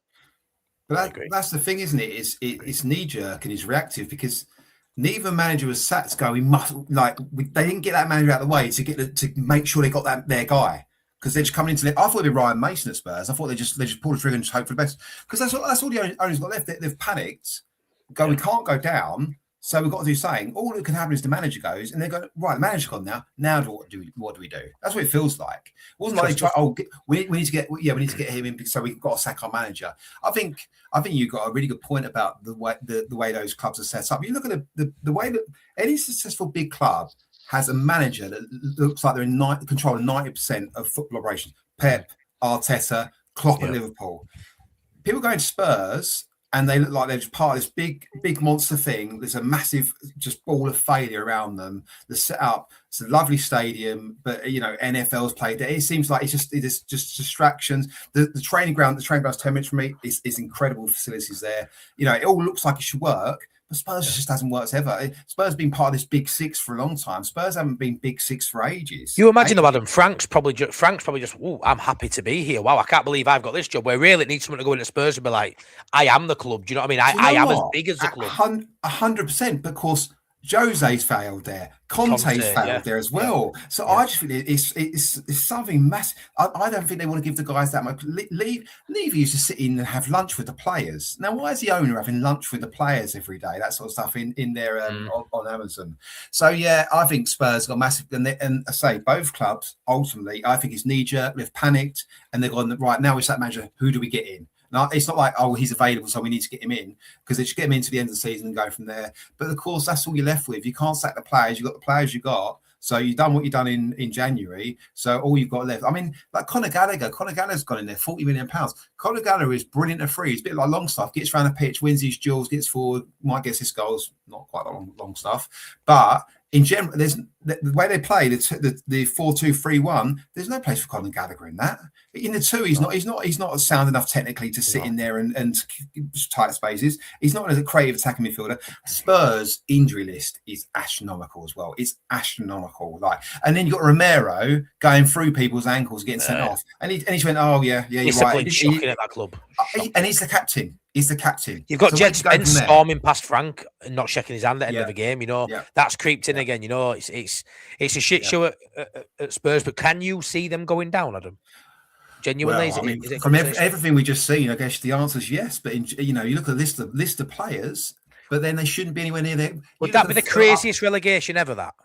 Yeah, no, 100%. But you look at it. I did the form. So I did for us from after the Man City games, the last 13. But I looked at just for some reason last 6. Spurs are bottom of the form table, bottom of the league, 3 points out of 7 games, last 6 games. They're below Crystal Palace, below Burnley, below Wolves, below everyone. They had to make a change. They were sinking like a stone, and they're getting more injuries as they go along as well. The captain's getting banned. The discipline's terrible. It's getting worse and worse. You list their players. Of course, they shouldn't be anywhere near it, but they're in it, and they're right in it. Their fans are all panicking. Their fans. I went to the Leeds game a few years back. I was in the Spurs end, the one where Melier got pushed in the goal. Emerson Royal's getting booed every time he got the ball because they didn't think he's good enough. They're booing their own player during the game and laughing about what the fuck. What you're We've supposed got to be Arsenal next to them. supporters. We've got Arsenal Yeah, next. I know exactly, and they will lose their game. And every Spurs fans turning up to that game expecting to lose as well. So yeah, absolutely, they're right in it. And if you look at the form table, they are in the worst form in the league. They lose the next game, first game for a new manager. Yeah, they're right in it.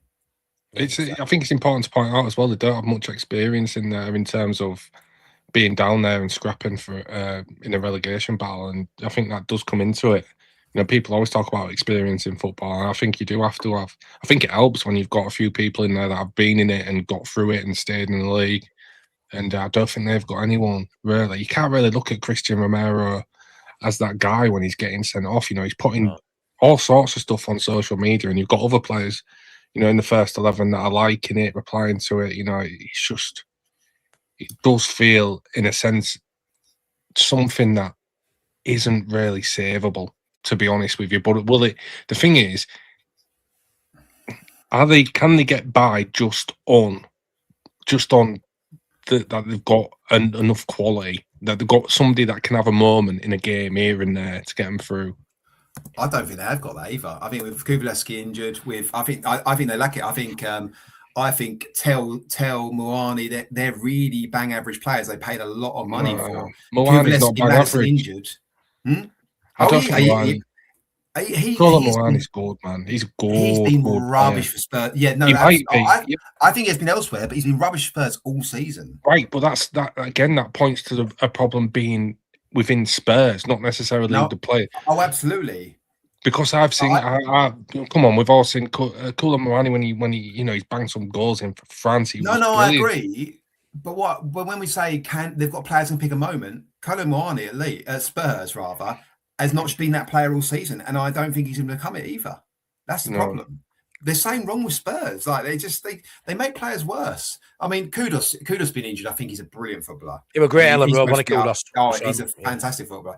Kubileski's brilliant. Javi Simmons is just too lightweight. He's so lightweight for the Premier League, and he's really, really talented. And then you got Basuma just come, Paulinia, Bentancur, Porro, Van der Ven, like the player. Under the few you said, under the 3 or 4 you first said, the quality doesn't seem as good, does it? You know, you've got a lot of good Premier League players. You've got maybe 2 or 3 that are really good. Spurs don't have the world class players anymore, and that's Kula Muani's a 45 to 60 million pound striker any day of the week. You know, is that world class though? Is that world class? Probably not. He's not world class, but he's a top tier striker. He'll go to a Champions League team in summer. No. All the big clubs want him. But at Spurs, he looks like a Championship player. That's he ain't no good. Moving Spurs to side for a minute as well. Obviously, you know, Forest sacked Dyche, which is massive. I mean, I'm buzzing they've sacked him, to be fair, because I would have. I mean, everything were trending for them to get in between 38 and 40 points. I think with the points and the form they're in, it were trending for them to stay up. So it's a crazy decision to me. I know not beating Wolves is one thing, but when you look at the amount of shots they had on goal, I think it were 35 or 40 shots. Surely that means Dyche did his job. Do you know what? I saw. No, am I wrong? I saw a stat, and I don't know how correct it was, but I think it was from a decent outlet saying he had a 47% win ratio. Yeah, you're not going down with a 47% win ratio. It's crazy. He's got the best ratio you could ask for in that sort of battle. So I mean, I'm obviously dead chuffed he's gone, but even above Leeds, lads, you've got teams with clawing into it now. You know, Palace 2-0, lose 3-2 to Burnley, and Brighton are only a point in front. Like, all of a sudden, you know, we're talking maybe another game a week or 2 away from them being, if they're not already in it, only been a point off Leeds. You know, anywhere from like 14th for them. Well, again, I say so. For the form table for me, just it works for Leeds. Since the last 13 games, since that Chelsea win at home, Forest are 13th for the league in that last 13 games. You know, they're 13th for the league. They weren't that. The problem is they were awful at Leeds, though, weren't they? They were awful at Leeds, like really bad. And then they didn't beat Wolves home. But you can't as a board base a decision on what if they had to beat Wolves, if their players had found a way to finish those chances, it'd still be there. And that's no way to run a football club. It can't be. And it's all happened yet. And say you Pereira, not Pereira, who has just failed at Wolves. It just doesn't make any sense to me. Archie, by the way, Archie, I've seen a lot of him at Spurs. They've tried him centre midfielder. He's not a centre midfielder yet. He's not. He's not a £40 million player yet. Spurs should never have bought Archie Gray. If they have 40 million spent, they should need to spend on the players that are ready to go. I think he's a very good right back still. But Spurs were just this is all their illusions of grandeur, their ego goes, oh, we're a club because we're so. I mean, if they go down like people look at money spent on people like Archie Gray, £40 million. He will be worth that, and I think the right club buying him, Liverpool got him, and he gets brought through slowly. It makes a lot of sense to me. But Spurs can't afford to spend £40 million on a player that isn't ready. That's what I just look at Spurs' squad at the time when they bought Archie Gray, before this huge and probably one of the worst injury crises I've ever seen at any club.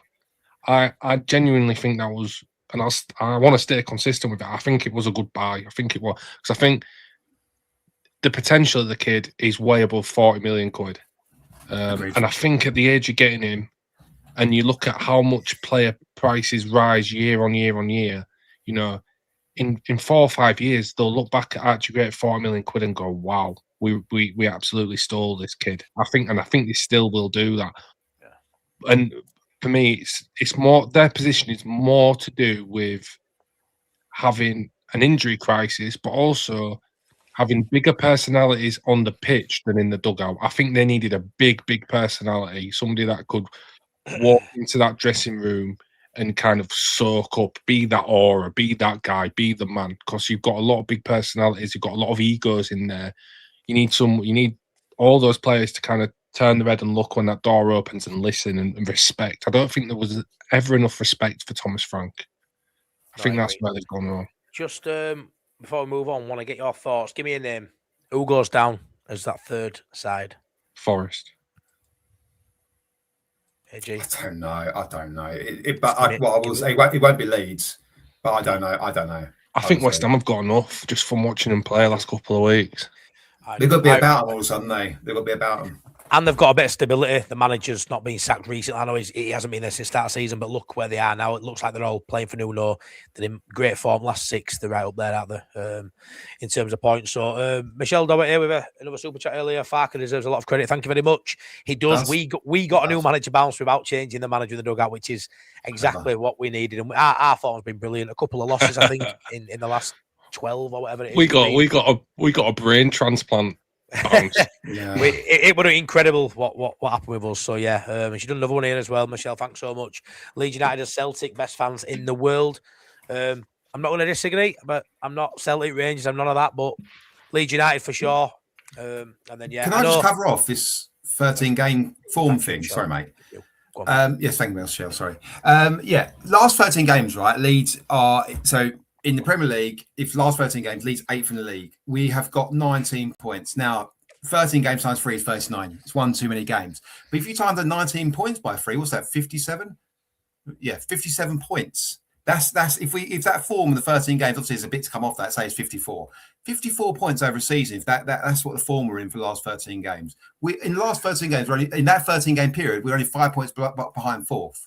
You know, we since that Man City game, we have been unbelievably good. And what the great thing is, well, you can put your finger on the games that we should have got more points as well.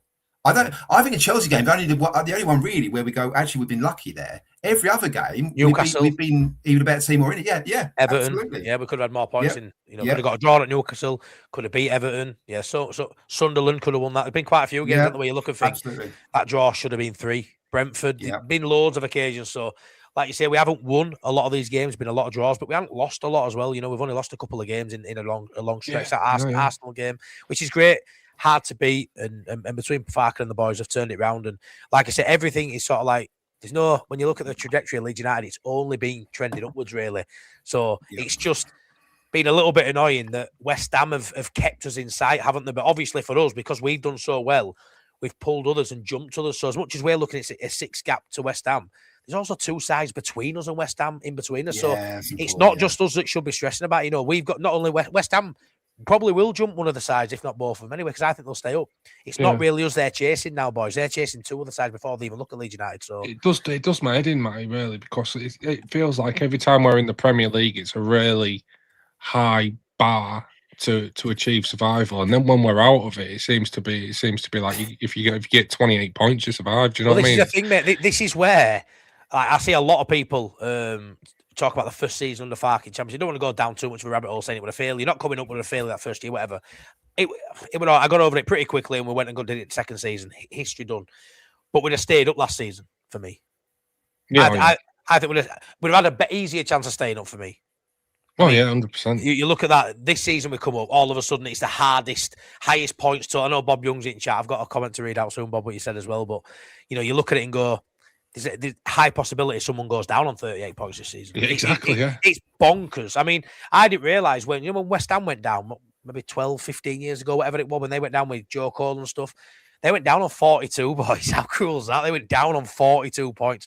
I didn't even know. That blew my mind. I don't think there'll be someone will go down that high. But I mean, I won't feel comfortable, boys. I won't lie, unless we hit the 40. Right?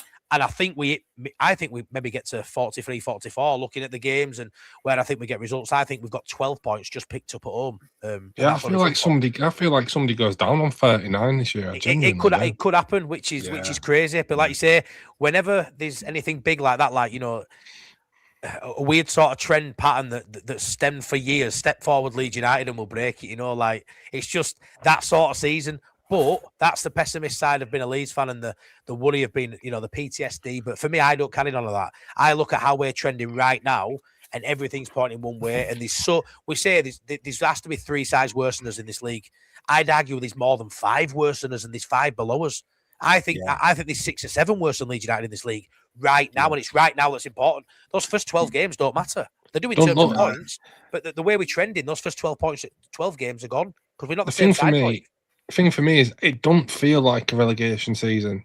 Like when we got relegated last time, it was like loss compounded by a loss, compounded by a battering, and then you get a draw, and then everyone would be like, "Oh, are we gonna loss?" Do you know? Like it was just a lot of compounded losses this year. It's never felt, apart from that one stretch, leading up to the Man City game where it did kind of feel a little bit terminal at that point. But even then, though, boss, the side never looked dead and buried. Given up. No, but I think that side that got relegated 3 years ago, I think they look like they didn't really care. I know that's easy to say. Genuinely, though, I will say that off the bat. I don't think they look like they've had an ounce of 2 fucks, to be honest, towards the latter end of that season. Not like the boys we've got now. Genuinely, I don't feel like that. They didn't run through a brick wall, and that probably comes from changing the manager 3-4 times in a season. Your identity is gone. You constantly changing things up. 4 different managers in a season is ridiculous. Yeah. Ridiculous. And that's where Forest are now. So maybe that leaned into the fact that the players probably weren't that arsed. They didn't see a way forward. And you get to a point, don't you, where am I going to be here next season? Probably not. I'm not too arsed. And that's going to start coming in, I think, for Spurs players. That's going to be a thing for Forest players. Leeds United ain't got that to worry about. Leeds United. Colin Moani don't give a shit if Tottenham go down. Exactly. Goes back to PSG in summer. So short term, no, exactly. And the manager's coming in. They're probably both going to come in on short term deals. You've got a job to do. Here's a bit of money. It won't be as media-fied as when Allardyce came in. It's 500 grand to keep Leeds up, but there'll be a nice little packet if they stay up, and if they don't stay up, we'll move on with a nice wedge in the back pocket anyway. Leeds is a project. Farker wants to be here next season. The players all want to be here next season, or maybe a couple won't be, as we know, but we look like there's a project there that everyone's bought into, and they'll run through a brick wall for manager. And that is something I don't think the other 2 or 3 below us have, to be honest. That's how I saw it. Agreed. I think you're absolutely right. Let me just have a look at this chat. One sec. Can I just say that? Bob Young there. Sorry, just quickly. I was thinking about that. I'm not really want to talk about this, obviously, but that first championship season we didn't get promoted. You look at that team. That must be one of the best teams not to get promoted from the championship. 100%. That was a massive failure by the club to not get that team up. Wow. It doesn't matter now, but yeah. It's mad though now when you look at it. You go Somerville, like moved to Premier League. Nonto. But how funny is it now though? You look and go. So how mad is it though now? You look Somerville below us at West Ham, Archie Gray below us at Tottenham, Rutter a point in front of us at Brighton, Willie Nonto can't get a game. It's actually quite mad when you look at those players, but it is. I've got something for you, boys. Do you know what really does make you kind of stand up and notice that we actually do have a decent team in the Premier League, right? Is when I got sent a clip Goldbridge at United stand, everyone knows who that guy is. He basically because Casemiro's going at the end of this season, think his contract ends or something or other. Anyway, they're looking for a DM. They're in the market for a DM. They've come out as a club and said it. And he put a list of top 5 DMs, Premier League proven DMs that they're looking at buying, and Ampadu was number 4. Of course it will. We'll have to get used to that, pal. We'll have to get used to that. Well, that's what I mean. Like, so how much? Not necessarily to scum, but how much? And I think you want to say he's unsellable, Matty. But how much would you say? What's his price? Everyone's going to have a price at Leeds United. I ain't going to be ridiculous, right? I would suggest if someone offered in the summer, if someone offered 25, 26, I think they'd look at it. You can't replace him for that. I don't think. Hey, lads. I wouldn't sell Ampadu. I think Ampadu's over 30, 40 million quid. But then you get into the points of Rafinha level money and Calvin Phillips money. What I'll say is, for the money, I think no one's irreplaceable, but I don't think you could bring a player in for 25 million quid that does what Ampadu does. That's I think absolutely. The value of Ampadu as a player to another club is one thing. Looking at isolated as a player, the value to us as a captain and what he does for us and the what he's doing in the club and the squad is huge. And I think as a value for Leeds United, unless someone bid, I mean, I'd be disappointed with someone for 40 million because I think his value is huge. But no one's going to buy Ampadu for 40 odd million. No, and that's absolutely fine, isn't it? But that's absolutely that's absolutely fine. Yeah. Can I tell you why, boys? Why they're looking at him? I'll tell you why. Because he has more successful tackles per 90. He has a higher pass success rate, and he has more progressive passes than Sandro Tonali, and he's valued at 100 million. So this is one of these things people are looking, like, stats and metrics are available to everybody these days. And if you're looking at Sandro Tonali, who's valued at 80 to 100 million, and then you've got players that are doing more than him in a lesser talented team, which you'd have to say Leeds are, compared to Newcastle at this stage. The teams sporting directors are going to notice these things. Again, another name that came up was Tyler Adams, so Ampadu and Tyler Adams are really kind of punching above the weight. So how much did we sell him for? Wasn't that about 20? Yeah, 20 it was, yeah. Yeah, I mean, I would honestly, if we accepted a bid in summer for 40, that's great money. I woun't be happy because it's Ampadu going. I think he's one of the players that I think is the glue that holds the side together. And whenever he don't play, we struggle. And I think he's actually not only just stepped up and looked a Premier League player, he's stepped up and been the leader and been that sort of beacon of light. I think every game he's been a solid performer. Every game. I can't think of any bad games. I can think of a lot of good games, but he's just there every game.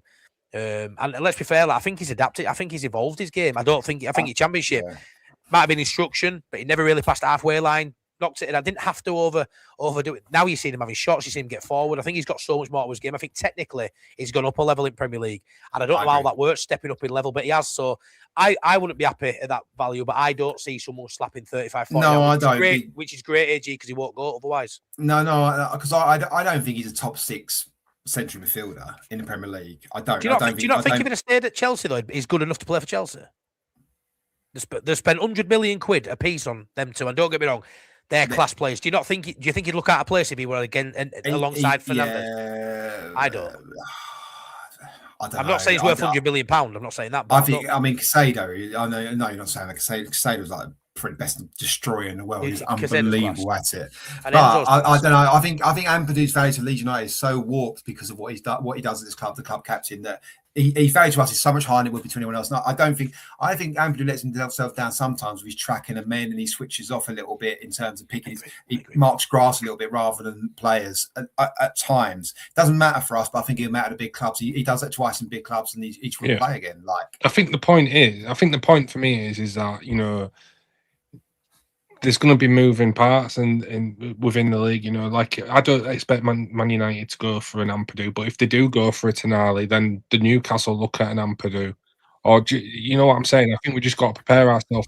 And we haven't had it for quite a while where we've got big teams looking at our main players. So. And that's going to happen more because I think we can, if you look at, again, the form, we can leapfrog sort of, Brighton. We could leave like Frog Palace. I think we go above Sunderland. We could, in theory, get up to like 12th, 13th. And suddenly when you finish 12th, 13th, any team that finished 12th, 13th, anyone that's starting for them in the Premier League, and this doesn't work at Leeds United because we could all question Griff.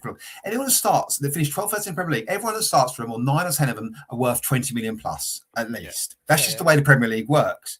Now, as Leeds fans, well, Griff's not, he's not, but that's just the way the Premier League works. So straight away, you can look at all those players. Like you said, I think Joe Rodon the other day, like you couldn't sell him, but I mean, someone coming 40 million for Joe Rodon, you sell him as well.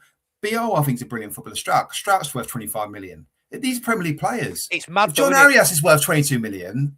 All of them are worth. It's mad, though, isn't it, boys? Because it literally is imperative to your form. Like we go back 2 months, we've just lost to Forest. None of us are saying Ampadu worth when he doesn't track his man at edge area and the score a goal. None of us are saying Strauch's is play. It is literally form, and right now because of the form, and it's been a sustained bit of form. It's not just a little purple patch. It's been like a couple of months now. Yeah, but and we've seen and in this system they look brilliant, but in poor form, all of a sudden ain't good enough. And this is exactly the same, isn't it? It's like everyone's saying, "Oh, Strand and Arsenal only scored 1 goal, so it's not worth 48 million." Now, whether he's worth 48 million or 40 million is nothing altogether. But he will score goals at Forest, at Palace. Did you see his 2 goals at Palace? Oh, brilliant goals at Palace. But that's who he is. That's a striker he is. You put DCL's into that Wolves team, he won't score goals either. You know, the team has to work for players to look better, of course. But if Larson scores next week and scores week after, then gets assist, all of a sudden, like, actually, maybe he's worth 40 million. It literally just come down to that form of the player, doesn't it? Absolutely. And everyone was questioning Sunderland in the summer, saying players they're overspending on players. Well, no one's saying that anymore of any single player. Doesn't make any difference if they're top 10 or whatever. It's fine. Oh, yeah, I agree, and I do think it's going to take 40 points, Bob Young, and I know you think we'll stay with 36. I think 36 gets you relegated, Mr. Bob Young, but we'll see. Right then, boys, moving on to everyone's weirdest part of the show. Is it Matt Heath's teeth or is it Tony DeRigo's toes? This week is, in fact, we are going to the dentist. I'm in total disbelief, but who the hell is that in Matt Heath's teeth? And for anyone who doesn't know, each week I put an ex-Leeds United player inside ex-Leeds United player Matt Heath's teeth. Give you a couple of clues. Sometimes a picture's too small to see. It is what it is. I don't know. It's just a bit of fun, so don't get too hyped on it. Here we go. This week, inside Mr. Matt Heath's teeth is Andy Cole. No, don't dive straight in either. Double Dutch. He was signed for 1.5 million in 1998 by George Graham, specifically to be the strike partner for his fellow countryman Jimmy Forrest. Oh, easy. He played 18 games, scoring 3 goals in the 98-99 season. Let's not jump straight in. Don't look at chat, even though you say you know. I don't need to look at chat. I know the answer. Oh, you don't. Do you know it, Boss Nass? Could it be your bower? Says JB Leeds. What are we saying? Well, I'm not great at this kind of stuff. Can't you remember who came into first name? Can I do his first name initial? Are you going to give me it? Yeah, is it C? Yeah. No, it's K for Keith. What? No, it's C. It's C. Oh. I know when it chats. There we go. Right, is his first? Let me have a go then, because I'm the one who makes myself look like a dickhead because I don't know. Right. Is his first name Clyde? It is Clyde. Is it Clyde? Clyde Wynyard? It is Clyde Wynyard. What a player. I was surprised to know he'd only played 18 games. In my head, he played a little bit more than that. But 18 games, 3 goals to partner. I'll be honest. Can I be honest? I want to be honest with the people watching because they know I only got that because of AG's initial. Yeah, no, it's fair. It's fair. You both did play more than 18 games. You're all right, George. Mr. Clive Wynyard, he was a good player, wasn't he? He was all right, Mr. Wynyard. I don't remember much, to be honest. Do you know what it is? You know, Clyde Wynyard is one of those players that I remember more for being on Football Manager games than actually watching him. And Craig, it is Clyde. I had to double check it. It is Clyde, not Clive.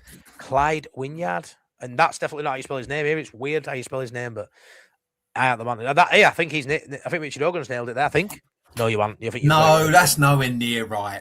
Everyone's got it wrong. I don't think that's right, Andy. But yeah, it's the right man. Never heard of him since. I think it's got a J in it. WYN, isn't it? I think it's got a J in it. Virginia, something like that. I thought it had a D in it. Well, it has. Well, it has at the end. No, I mean, all right. Oh God. Well, anyway, that is who is in Matt Heath's teeth this week. I'm in total disbelief, but who the hell is that in Matt Heath's teeth? Right, I want to ask a question in the chat, right? Because from that Clyde Wynyard thing, I played a game and it was a Football Manager game, and you got it free. Remember when PCs were crap, but they cost the earth, right? And it was a HP game, and it was called Ultimate Manager 98. That sounds dodgy as. And and listen, I enjoyed it, but that's where I remember him from. And I wonder if anybody else played that game, because I know it's very niche. Ultimate Manager 98. I don't remember that.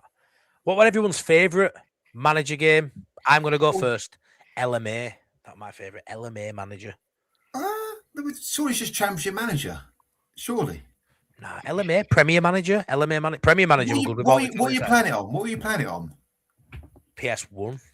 Yeah, so I'm playing it on the PC, obviously. Of course you are, Mr. AG. We had one PC in the house. I was allowed to use it every now and then. Internet. I didn't even have Windows, mate. It was fucking freezing in my house. What an absolute tool, honestly. What a tool. All right, boys. Anyway. Ultimate Soccer Manager 98. So did you get it wrong first time? Ultimate? No, mate, I don't remember that one at all, pal. No, I can't remember. No, it was class. Does anybody else remember it in the chat? Someone just me. Why good at what? Just you, I think. Literally, just you, I think. Just Championship Manager on the PC. Sounds like a porno. Nobody can spell Wydad, they can't, Clive. I'm going to start calling you Clyde Naylor, Mr. Clyde Naylor, just for crack. Anyway, let's move on to the Birmingham preview.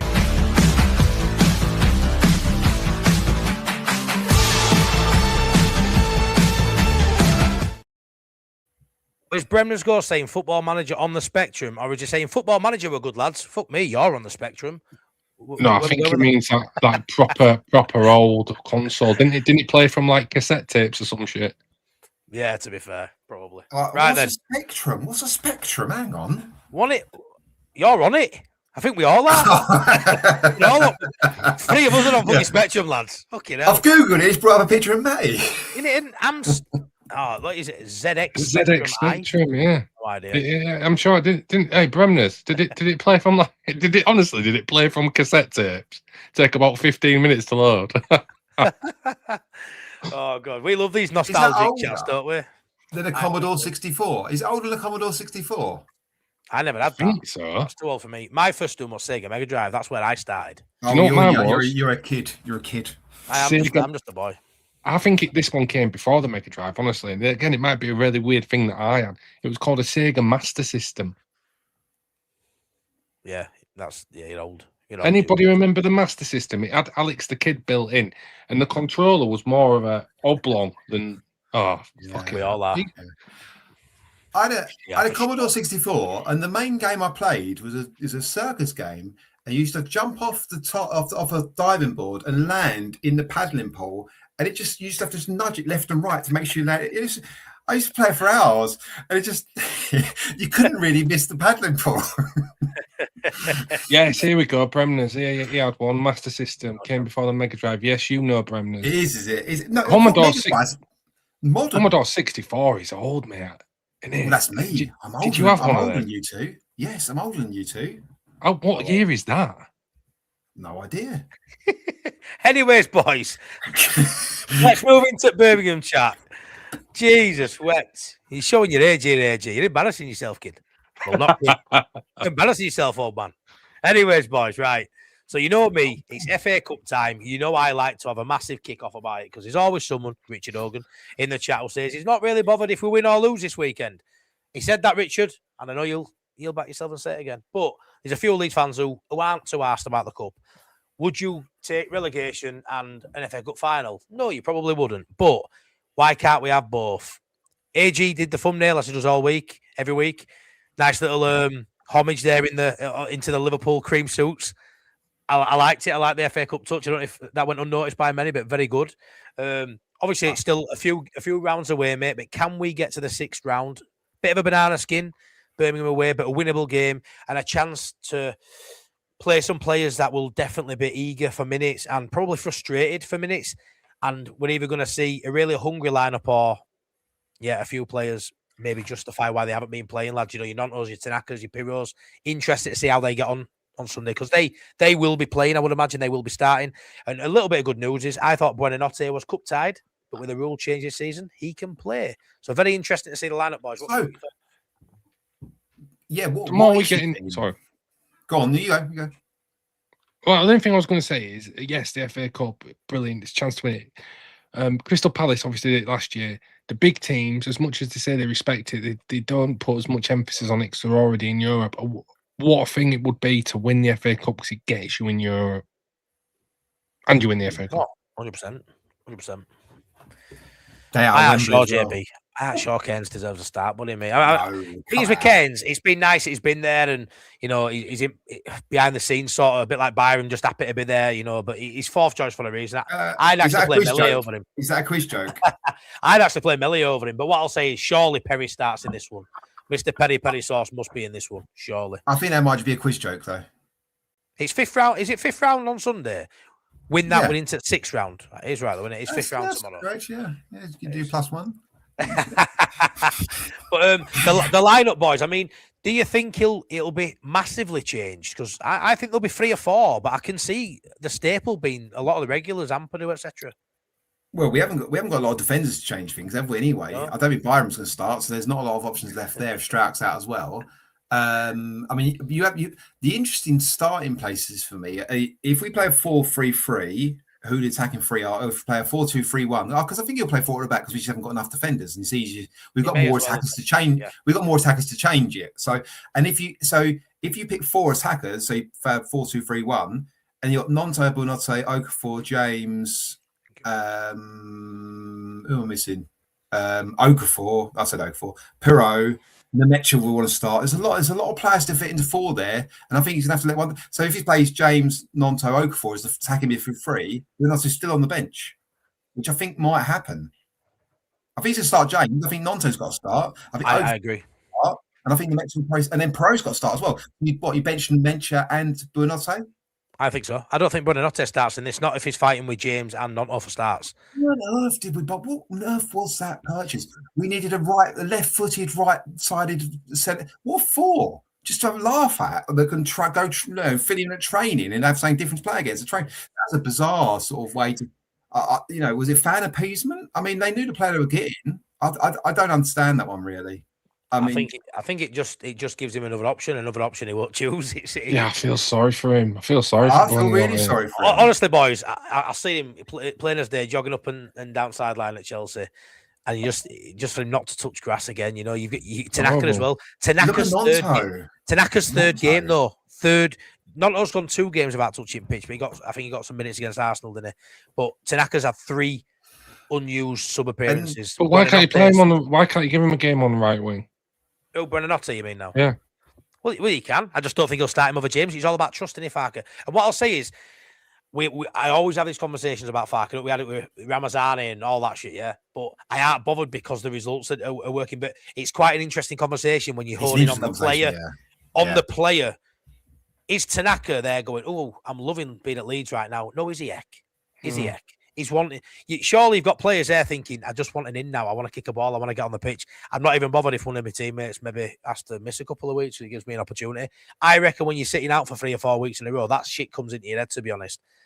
And he goes on in press conference about you've got to show me in training, you've got to work hard and all this. But I actually think it's so difficult for a Nonto to overtake any player. Tanaka to overtake, and Tanaka's gone from being a starter to being 5th choice centre mid now, and I'm not bothered because I'm Leeds United out Tanaka fan, but it's just an interesting conversation right now. It really is. The formation we play at the moment is almost 2 attacking midfield. So you play 5, you play 5, you play 2. Hang on, what was that? What did we play? 5-4-1. So yeah, sorry. So you play 5, you play 2 centre midfielders, then almost 2 attacking midfielders that fill in right midfield, left midfield in defence. And at the moment, Stacks. Aaronson's number 1 in choice in that in every single game. Then what we've done is rotate Stack away from home in one of those positions, and then played Okafor at home in one of those positions. So gone slightly more free up top. But again, Chelsea, Bogle played one of those positions ahead of Nonto, ahead of Buonanotte, ahead of Okafor, ahead of James. So, and that's fine. We got a draw. It's not about who selects, but as you say, where that leaves all those players, if Stack and Bogle ahead of them as attacking midfield choices, ahead of those players, those options. why is Nonto still here? Like, why, don't get me wrong, you build Premier sides, you can't just release players because it's nice for them. No. But Nonto, Buonanotte, they're nowhere near it. Like, nowhere near it. Like, they're not even like, there's definitely not first choice sub in any single game, and not second choice sub, even most games. So you've got to try and give them a chance this one. And I say, but even this game, one of them's going to sit out at least. So he just doesn't rotate. He just doesn't rotate optimally, does he? Because he doesn't have that trust. He does lack trust in his squad. I think that's what it boils down to. The guy doesn't trust his squad. Like, he trusts probably 13, 14 players, and then beyond that. But it's what do you want to do? There's two ways you can go about it. You can either put out a really strong team, try and blow them away in half an hour, and then bring on your players, bring on the players that need minutes. Or you can set out a rotated squad, really. Or you could do something in the middle, but I don't see the point in that. I'd like to see the boys that have been struggling for minutes get minutes. I would like to see Nonto get some minutes, Tanaka get some minutes. Yeah, but not for anything, just for match sharpness. If he starts Okafor and DCL and Aronson in this game, and leaves Tanaka, and it's pretty damning, really. Isn't it? This is a game surely where, even if Nonto doesn't start, you're going to see a Pito and a Tanaka, or surely you're going to see that. I would suggest. But I think he's got to rest a Bogle or a Goodmanson. It's one of those two who's got to have the game off. He's got to rest Gruev. Aronson's got to have the go off. Can Byram come straight in though, AG? No, but Byram doesn't need to. If you play forward back, Byram doesn't need to. I think you can, Justin left back, Justin right back, rest one of the full backs. And then Bornau with either Bijal or Roden, probably Bijal. Bornau centre back.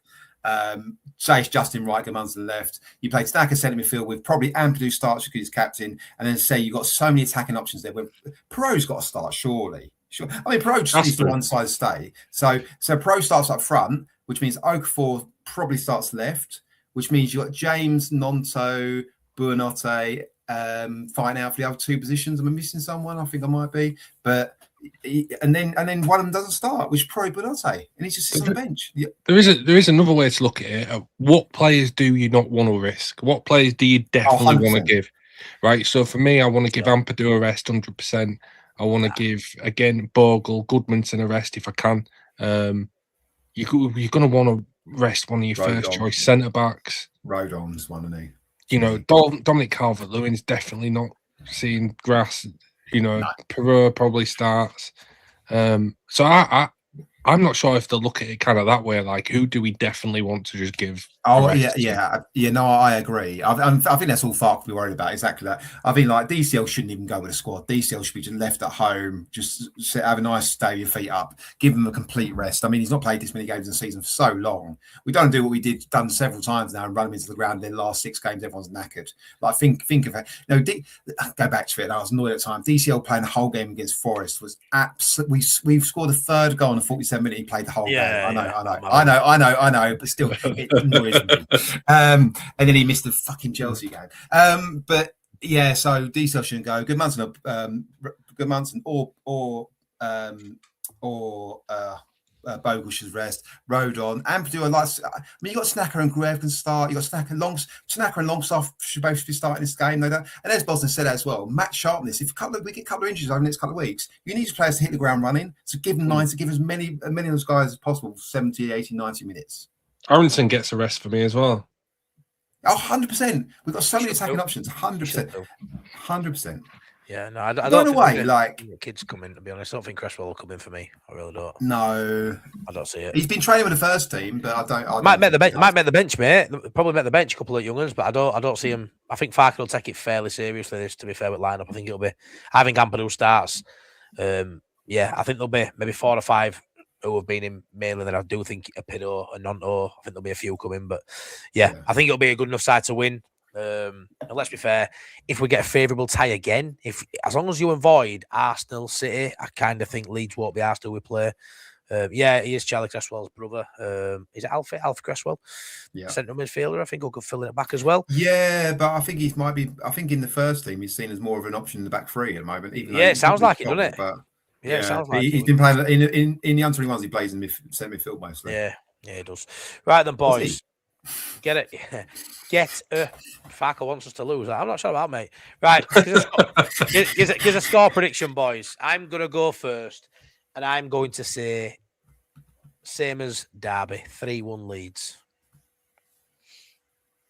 I think this is going to be that gut. I think we got back to 4-2-3-1, and Fark gets all these little Farkisms out. He play around the back, lads. Keep hold of the ball, control it. It will go back completely to Championship style because Fark he has to get this into games every now and then. Has to get it out of his system, and I think that's what we'll do. And we'll win 2-0, and we'll be quite reserved. 2 centre field sitting, but yeah, we'll win 2-0.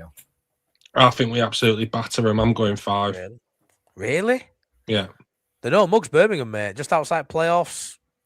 We're Premier League, mate. Right. We are massive. I'm just not having them. I'm happy with that. I can see Stan. Is it Stanfield getting a goal against us? He's not a bad little player, but yeah, hopefully you're right. Hopefully the whole Brady show doesn't. Last time we were there, it weren't too good. We didn't get beat 1-0 last time we were there. We did, didn't we? Yeah, started last season. Remember when? No, well, that season. Maybe season before that, wasn't it? When Nonto said he was going to go bust. It was season before that. First season down, wasn't it? I think it's 3-0. Can I change my score? You can. Because I think we'll be 3-0 up at half time, and then Farker will tell them to take the foot off the gas because we don't want to embarrass them. Yeah, I can see that. Yeah, we'll never win 5-0, mate. Never. We won 6-7 in Championship. Yeah, we score goals. We'll do well. It should be a good game.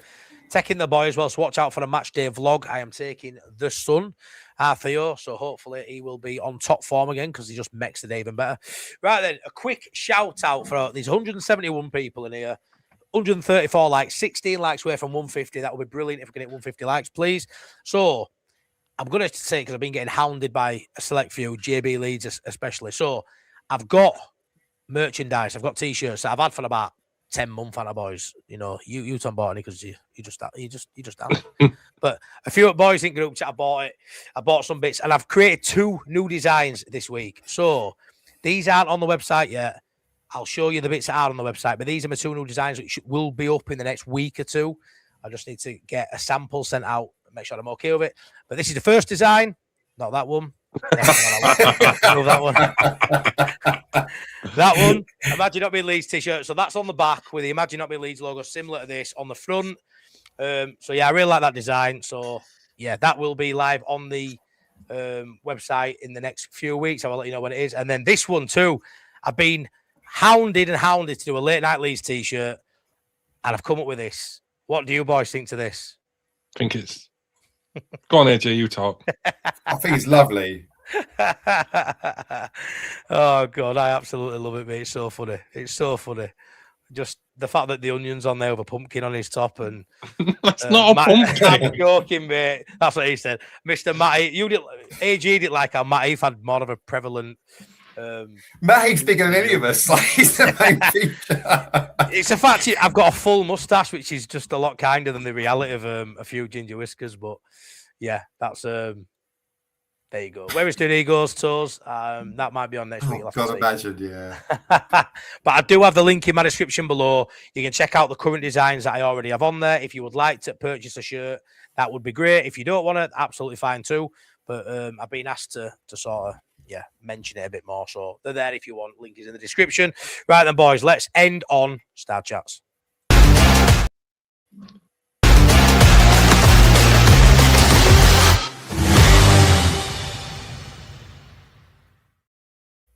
Matt has got a porno chat. Yes, I have. Right then. Loads and loads of match tonight. Right, so the Pablo at West Ham is out for the season, they reckon. Their system looks better with him in it over Wilson. So just touch on that. Great news that obviously he's coming in January. Looks a pretty good player, decent presser, gets busy. I think they've actually elevated the West Ham side, him and Castellanos, I think his name is. Paul pronunciation, as you know. So it's good that one of those boys are injured, as much as not nice to see anyone get injured. We don't mind a West Ham player or two going down, do we, boys? So that's a nice little one there. It's one, Matty. What Boss Nass and AG think of the argument of no club is too big to go down? I think we've proved in past that isn't a thing, haven't we? Us going down when we went down many moons ago. So if Leeds can go down, anyone go. I mean, that team that some of the players in that list, like Spurs say, if Spurs fully fit, they shouldn't do. But there's nothing. It kind of goes both ways, doesn't it? It's almost like saying some clubs are too small to go up. Yeah, we've still got Brighton and Brentford in the Premier League. Do you know what I mean? Yeah. No, that's quick. What's happened to Theo's thoughts as top banana? I asked him to do one of the week, and he just says, "Oh, Dad, I'm tired," so I just don't ask him anymore. But we'll see. You'll get plenty of Theo's thoughts on Sunday on that match day vlog, don't you, Woody? He's buzzing for it. How much would DCL be worth now, boys? Says Clive. Great Taylor. question. If he gets to the end of the season and doesn't have any big injuries, and he scored 15 goals ish, I reckon 35. No. It's tough. I mean, Premier League standings worth more than that, definitely. To Leeds, is he worth more than that? Probably. To a buyer, is he worth that? Depends on the club. And who you're looking at. You've Brentford's, not Brentford or Thiago, but Brighton maybe. But yeah, I think you'd start negotiation maybe at a club coming in for about 40 million. I say that'd be a starting point. Yeah, I just think with the way the striker position is a big problem for a lot of teams. A big problem. There's not as much as people talk about how good football is these days. We don't have the strikers that we used to have. Not just in England, just across football in general. The guy can do a bit of everything. He's a problem for defenders in multiple facets. I think if he continues, and like Matty says, the important thing, he finishes the end of the season with no injuries, with his age as well.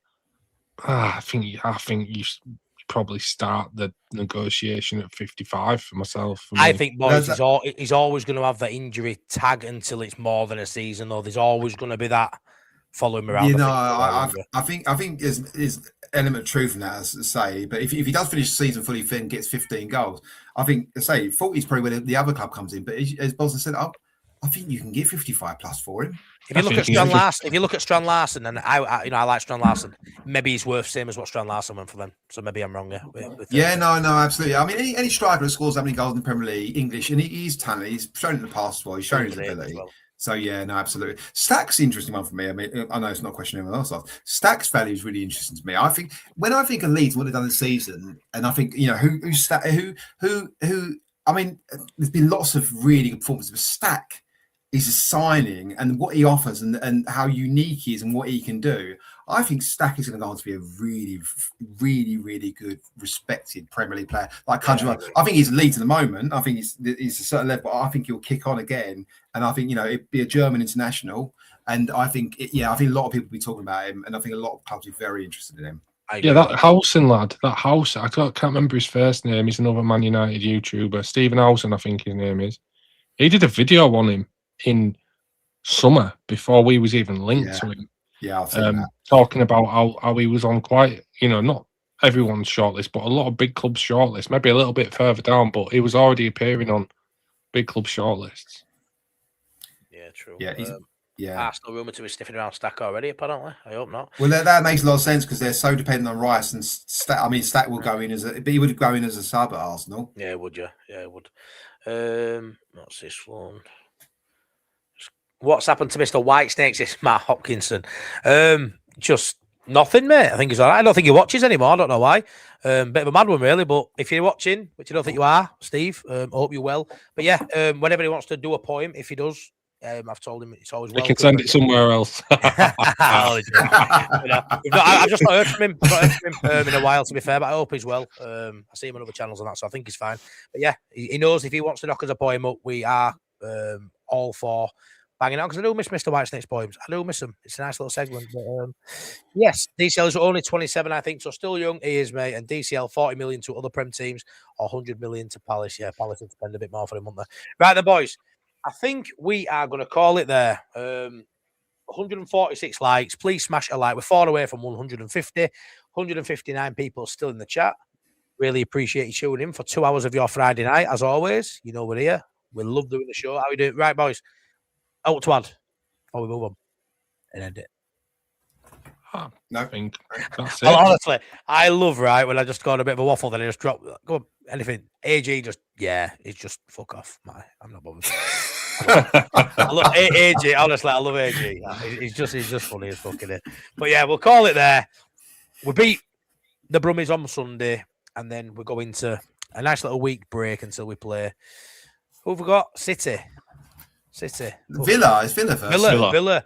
Villa, then City. Yeah. Wow. That's tough couple of games coming up. But yeah, we can enjoy Sunday. I'm sure be a match day vlog coming out. And yeah, some sort of reaction to that on Sunday. So yeah, thank you so much, boys. Thank you for joining me. Thanks to everybody in the chat, as always. Please smash a like. Please subscribe. You absolute legends. And we'll see you at the next one. See you later, boys. Cheers, all. Bye-bye. Bye.